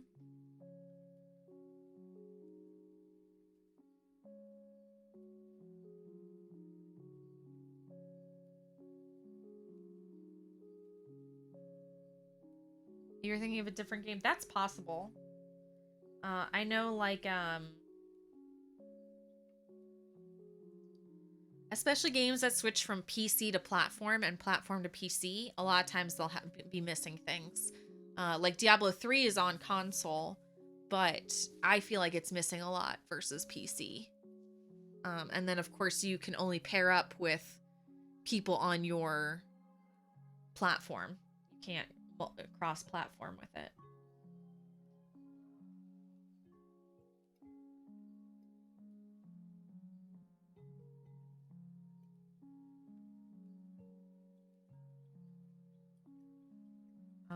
And I know a lot of people like to mod Stardew Valley. So if you play Stardew Valley on the Switch, you can't, I don't think you can do mods for it.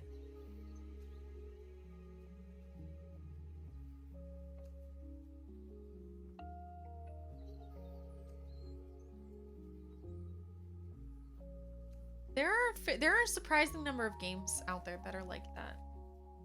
Nintendo exclusive. That's what I thought. Well, let me rephrase that. I know it's Nintendo exclusive, but I think it's only the Nintendo Switch. I don't think it's like Nintendo 3DS or anything or whatever other. I don't know. What do kids play on these days? Because do you know what I used to play on the bus in middle school?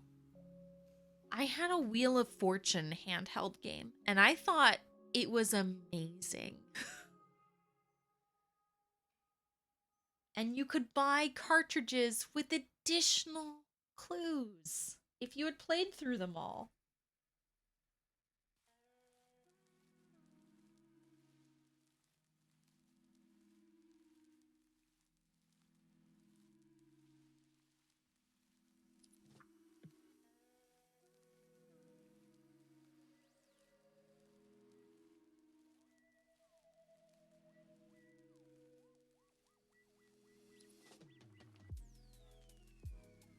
Those little pocket pet things? Yes. Nano pets.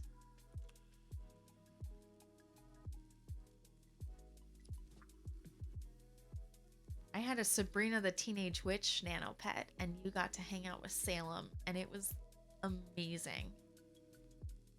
And I need to find it.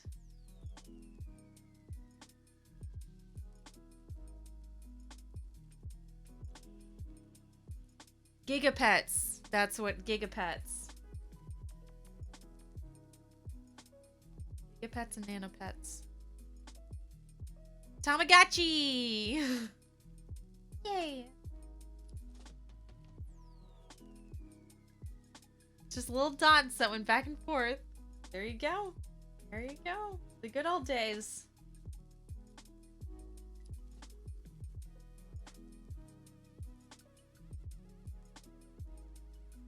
before I had a computer in my pocket that I sat on every day. Deeran, I was already talking about how we felt old earlier. I feel like it's now we're just sorry for any youngins out there. This is the old people hour.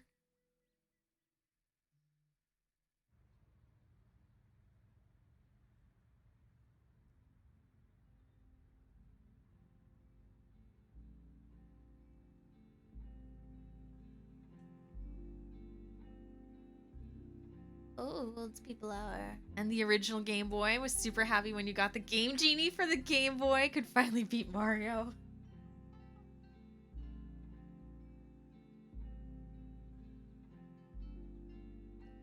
Used to joke that Damien is a Game Genie because he was always so good at video games. We always used to think he cheated. Cheats. He's a game genie.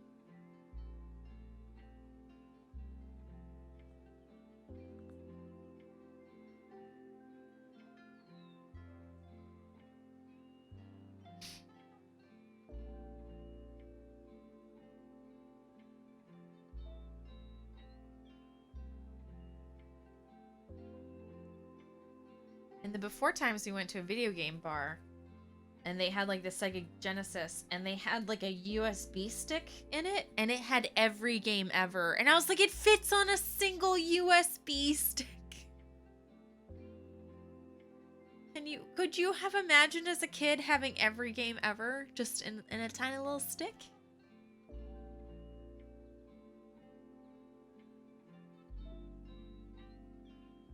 Damien was talking about how kids these days don't know that the save icon is a floppy disk.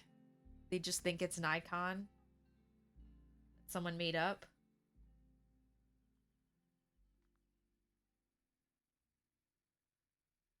That made me feel old. That's what did it for me. I was like, oh no, I don't think so.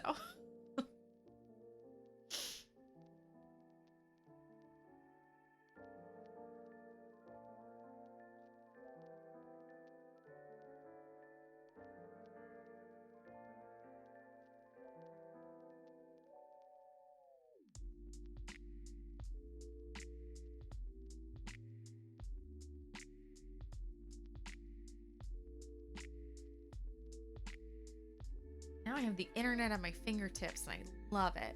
4 KB of memory on a cassette tape. Yep. Not many know what the green answer button is on a phone. Like when you go like this and they're like, why are you doing that?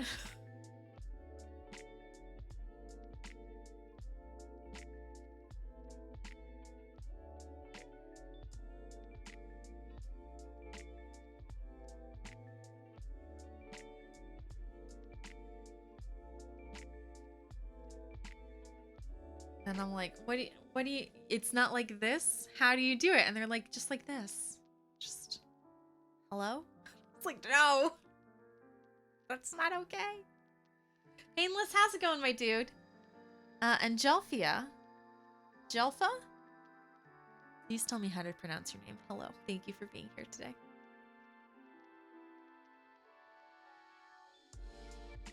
I can't see the last 2 hooks at the angle I'm sitting on. I guess I should just look at the camera because the camera shows it.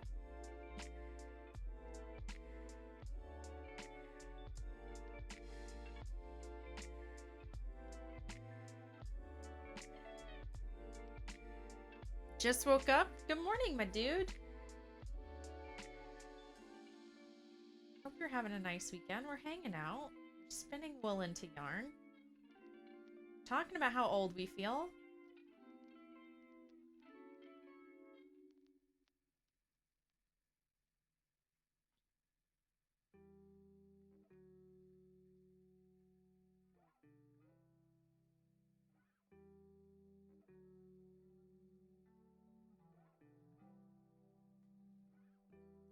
You seen the YouTube video of the woman trying to get her granddaughter to use her rotary phone? No.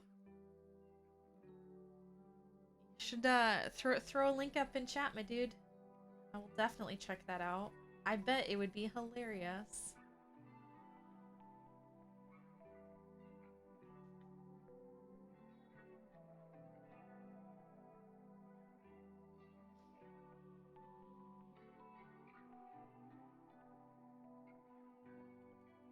There are two very sleepy gray cats in my office right now.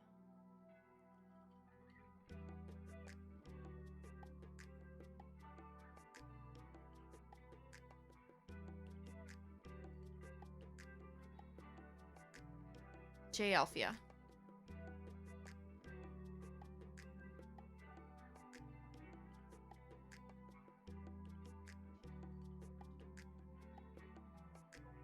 Well, hello, my dude.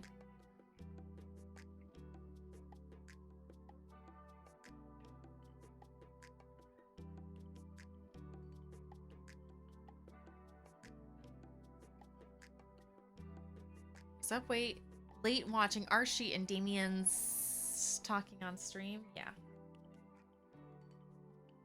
I love Archie.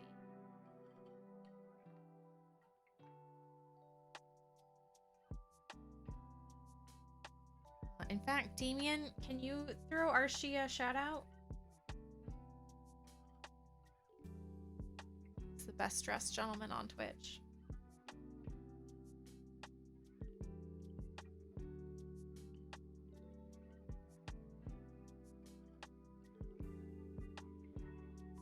Always streams in a tie and a vest.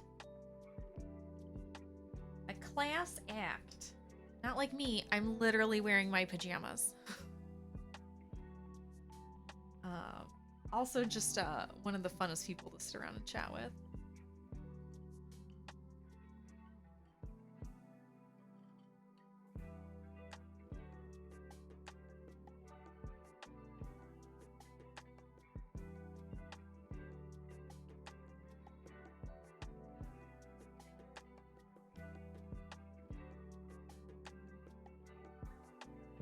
It was about noon before you got to bed.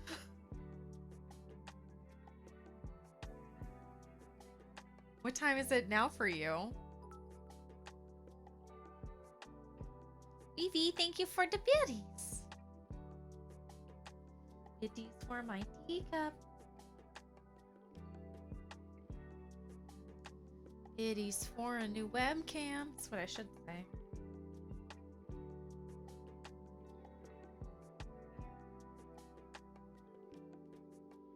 Had a lot of webcam issues this morning. And just why we were a couple minutes late. Oh, it's 7:30 p.m. It happens.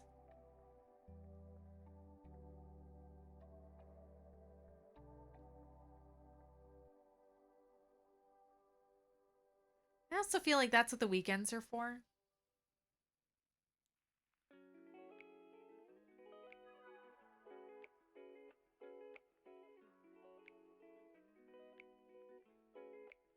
Weekends are for staying up late and doing weird things. You work nights, so kind of normal, but this is late even for me.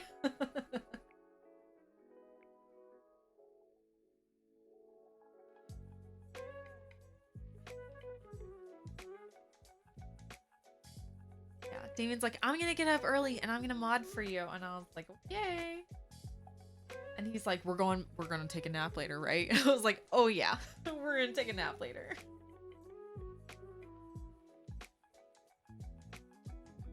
That's what the weekend is for. Naps.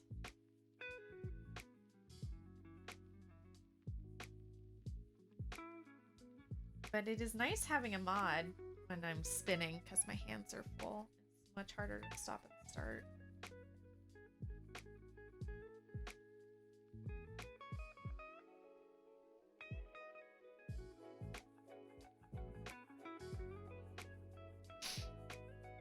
Pretty darn late for you. Damien, what time, our time, did you go to bed last night? This morning, I should say.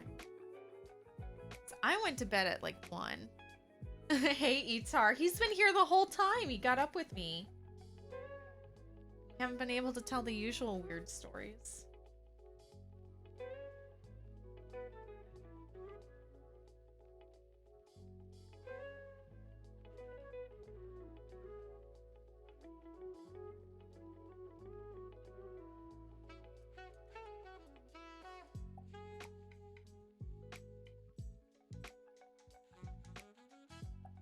reel it in because Damien's here. 5 a.m. That's about right.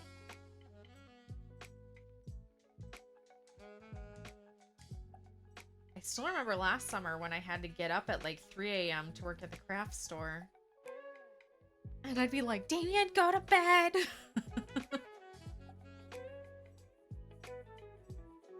You're like finishing up your stream. I was hanging out with Archie. I see that. Well, that's what I hear. Hugo 3571810. Hello. Thank you for being here today.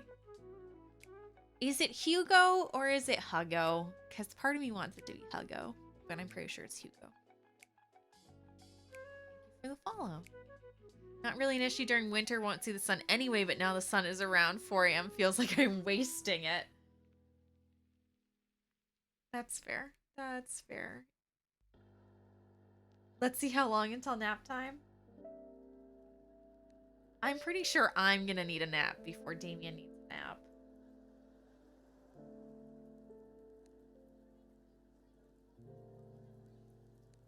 He's playing World of Warcraft. Hugo, okay.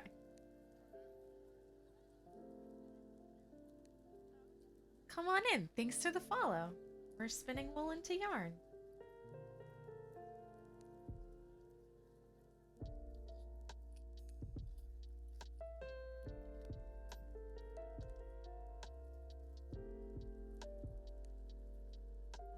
Hey Damien, give yourself a shout out. For those of you who don't know, Damien's Gaming is my husband. He streams World of Tanks. He's pretty okay. If you're into that kind of thing. Oh, hi.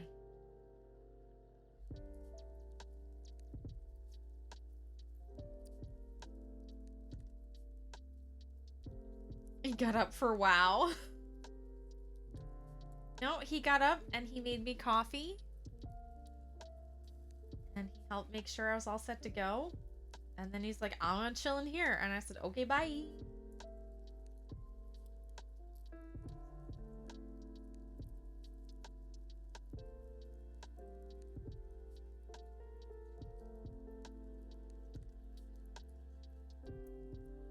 Damien, can you also throw up knit H command? Go back to touching tips or rubbing butts or whatever you do now. Yeah. Tonight is knit night in Hinka's Discord. So if you aren't already in Hinka Knits' Discord, you should absolutely do the thing. Starts at 7 p.m. Eastern time. Don't have to be a crafter, but there will be a lot of talk about crafting. And there will be people working on crafts while hanging out. It's a fun time to get to hang out. Everyone's in voice chat. Most people have their cameras on, but it's not necessary. And we're all just doing the thing. It's delightful.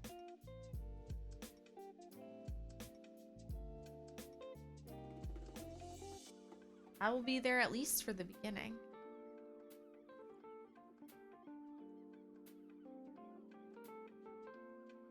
This is the year 2004. We want our game back.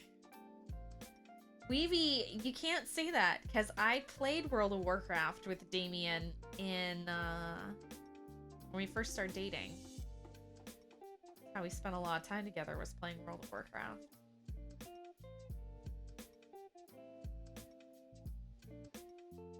Back in 2010 when the was it Burning Crusade? Cataclysm, when the Cataclysm expansion.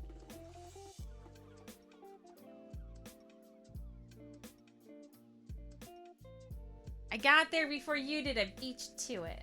Ah. The house will burn down before 2001. Bash, I am absolutely gonna watch this later. Well, I should say after stream. It's another tab to open for later is what this is.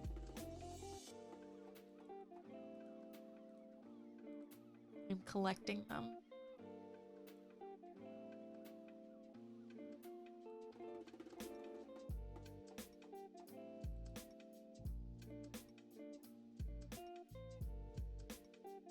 Finish your Baby Yoda hat. Congrats, Jay-Z.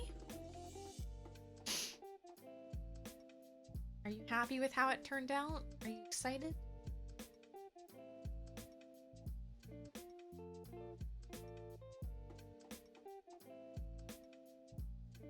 Grandma.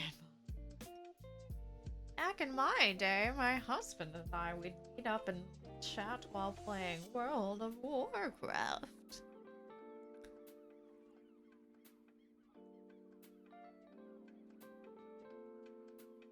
What would Baby Yoda hat look like? Bash, it's for, I think he said it was like 3 to 6 month old.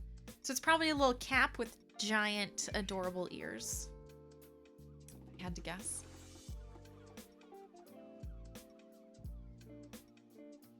I had to guess.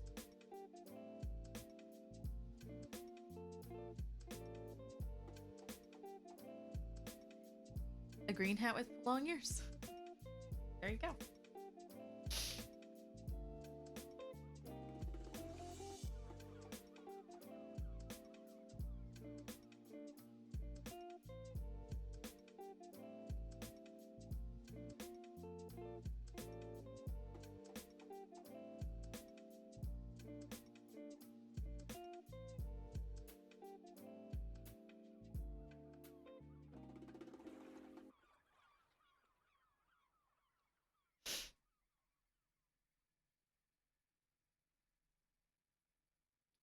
Stretch this out to try and keep the green towards the front. So then it goes to the purple and pink bits at the end.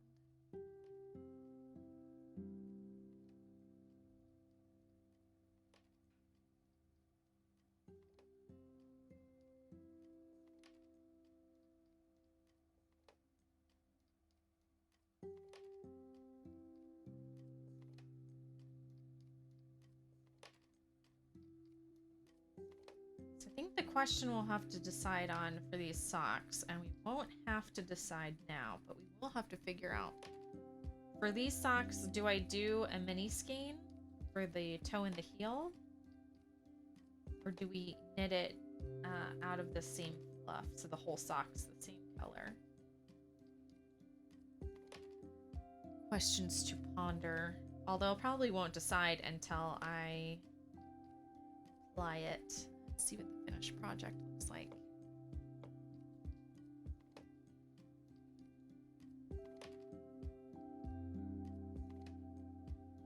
Finish yarn. That rotary phone clip was funny. I can't wait to watch it. I'm sure it's going to be delightful.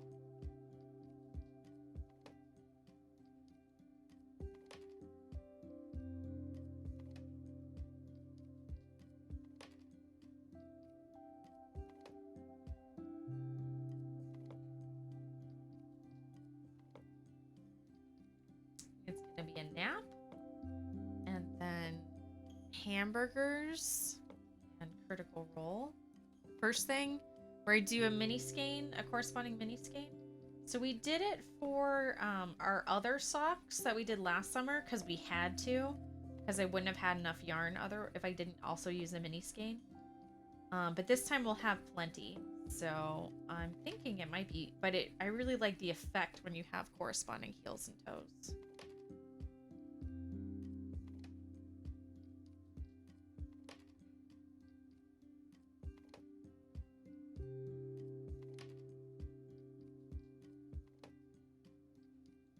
I guess the question is will I already have a mini skein that will match? Because I lucked out the last time and had a mini skein that matched the teal in there exactly. I don't know if I have a mini skein that matches this exactly, so it'll have to be one that contrasts but complements more. Still have no idea what you mean by that. I'll show you what I mean. Not a problem, my dude.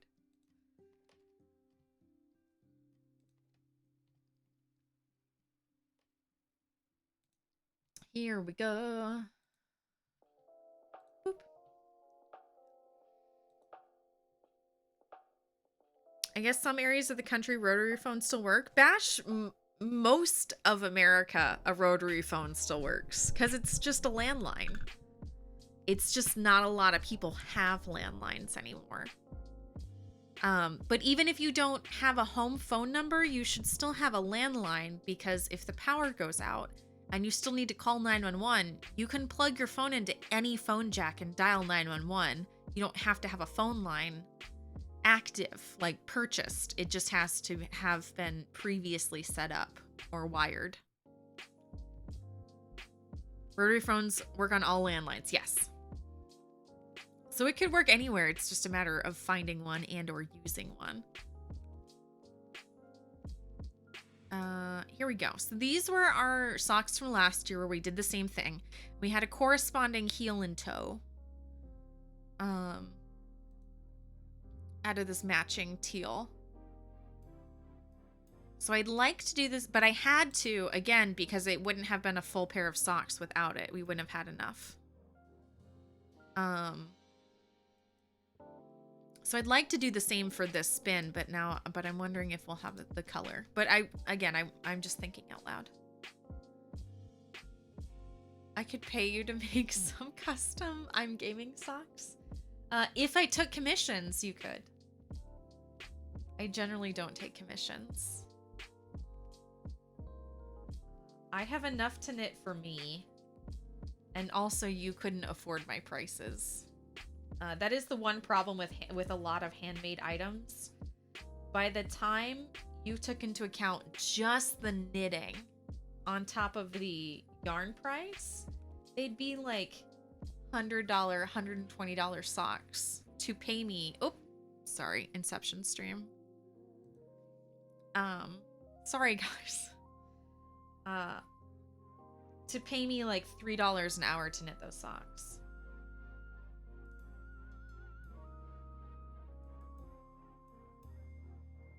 Also, there's too much stuff I want to knit for me. And I knit so slow.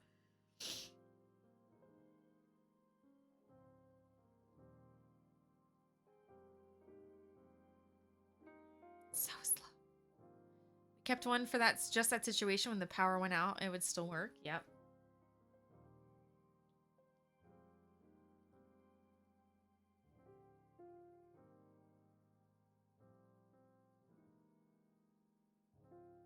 In case emergency, cell tower goes down, then you can plug a phone into the wall and you can still dial 911 in an emergency. Not all areas of the landline have been swapped for fiber VoIP lines. Huh. You know, I have no idea if our house has been switched over then. I assume we don't have fiber lines. Heck if I know. It's interesting. It's very interesting. So in that case, it wouldn't be rotary phones. It would be landline phones don't work.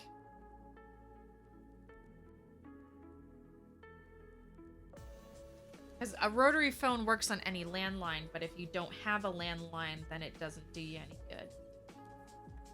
I know that if you have a cell phone, even if the cell phone's been deactivated, if you can get a charge, you can still call 911 if you can get access to the internet. But those are usually for like flip phones. That is expensive, and I'm gonna buy an Xbox One soon.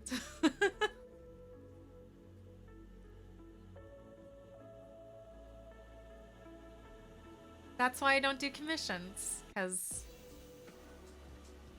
it's really not worth it.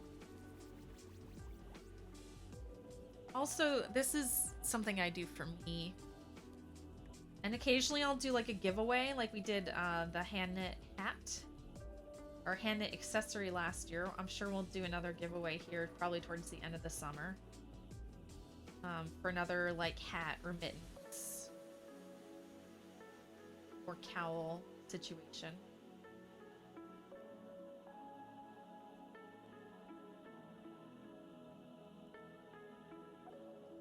But man, handcrafted takes a while. Isn't the problem that rotary phones are not digital? So like your standard push button phone that you put in the wall isn't digital anyway. So it's not like a rotary button versus a push button. It's like analog versus digital, period. Like we had an analog, an analog phone to where like it's not a rotary phone, but you still push the buttons. So in that case, it's analog versus digital.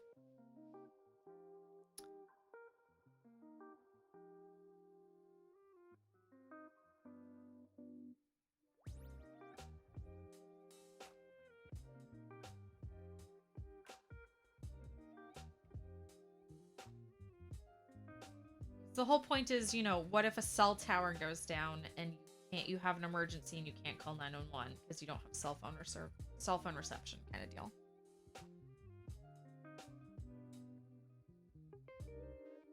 So you could jack into an existing phone line in your house even if you didn't have an active phone number. So the question, but again, that only works if you have an active phone line. That was set up. What's this push button wall phone that you say is standard? Y'all have never had just a regular like push button wall phone? Like the kitchen phone as a kid? Gosh, I'm gonna feel old again, aren't I?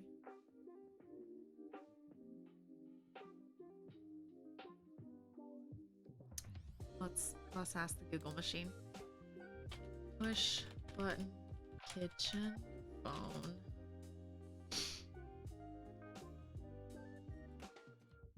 There you go.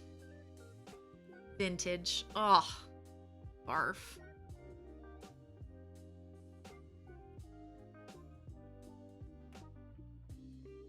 Like hotel phones.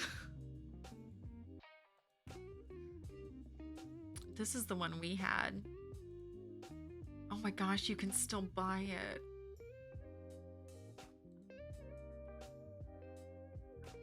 Just the world's it was this one, but with white buttons. But this is all fancy. It was just an old phone. One of these things.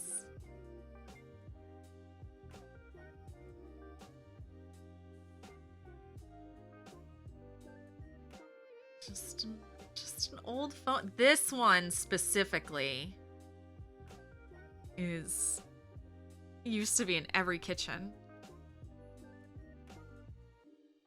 The one with the two horns. We didn't have that one.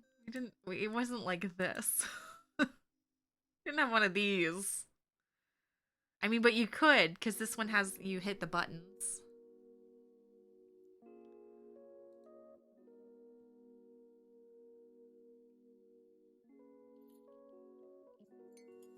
Yeah, this one is the main gig everybody had.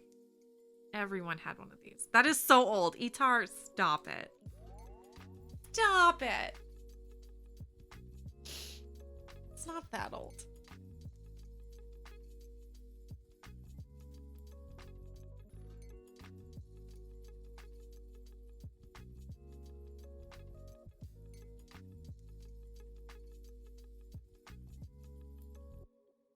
I spent a lot of hours talking on that phone. Not that old. Oh man, come on. I'm gonna go back to complaining about how I'm not old enough to be vintage yet. That was a whole hour stream earlier. Need to go cane shopping. What? Steering back up. Who's getting a cane? Now I'm being nosy. Also, enjoy your weekend if I'm gone before you get back. No, the cream colored one from a few back was in every house in the 90s.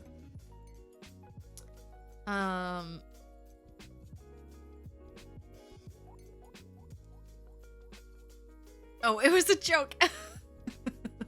Is this the one you're talking about? Gunmetal? This one is also very popular.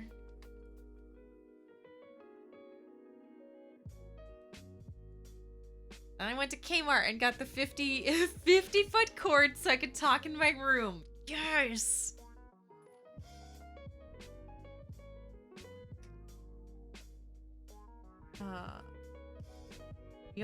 we had one phone in the kitchen, and it would stretch to the like armchair in the family room in the den. And then another phone by like my dad by my dad's bedside in case of like a call in the middle of the night. And you didn't have people call your house late because then or if you did, you had to time it to try and pick up just right, because heaven forbid your dad pick up the phone. You're trying to make like a 10 p.m. call after everyone's gone to bed. Big deal.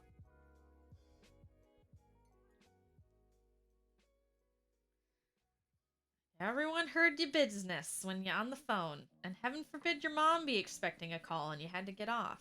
We didn't have call waiting. We also had the thing to where you couldn't get phone calls while you were on the internet for the longest time. So, you know, if you were expecting a call from grandma, you couldn't get on AOL Instant Messenger after school and hang out with your friends. This is making me too old. We need to change the subject. Same color but rotary. Yes.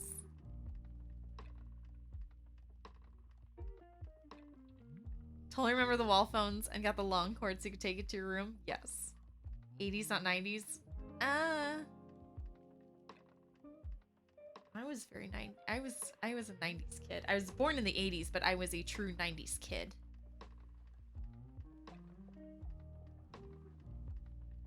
Much harder for my brother or mom to eavesdrop on my calls now? Yes.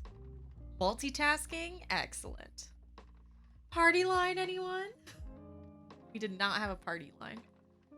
Phone in your room. You was rich folks. No, I didn't have a phone in my room. There was 2 phones, 1 line.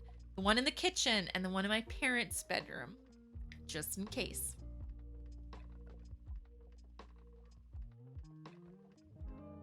I assume that was the phone call you got in the middle of the night when someone had died.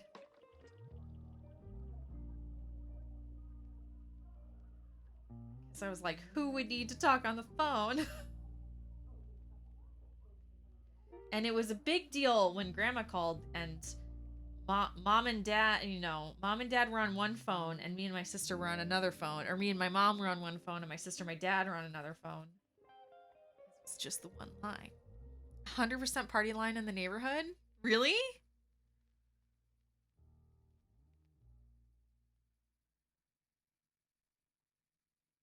Part of me's like, that's kind of cool. And the other part of me's like, that's terrible. One phone in the trailer.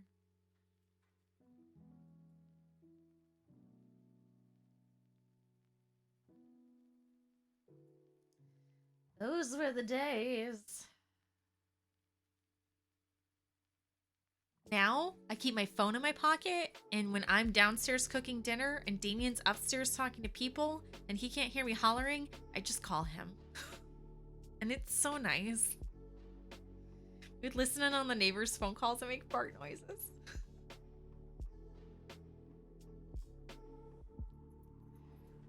The 5-year-old in me enjoys that so much.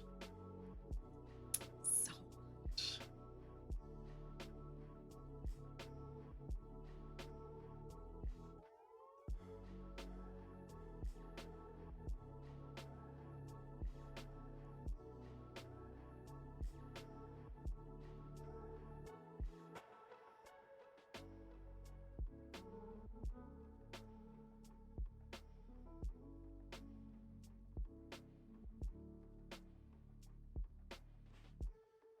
Oh, party lines. You're so silly.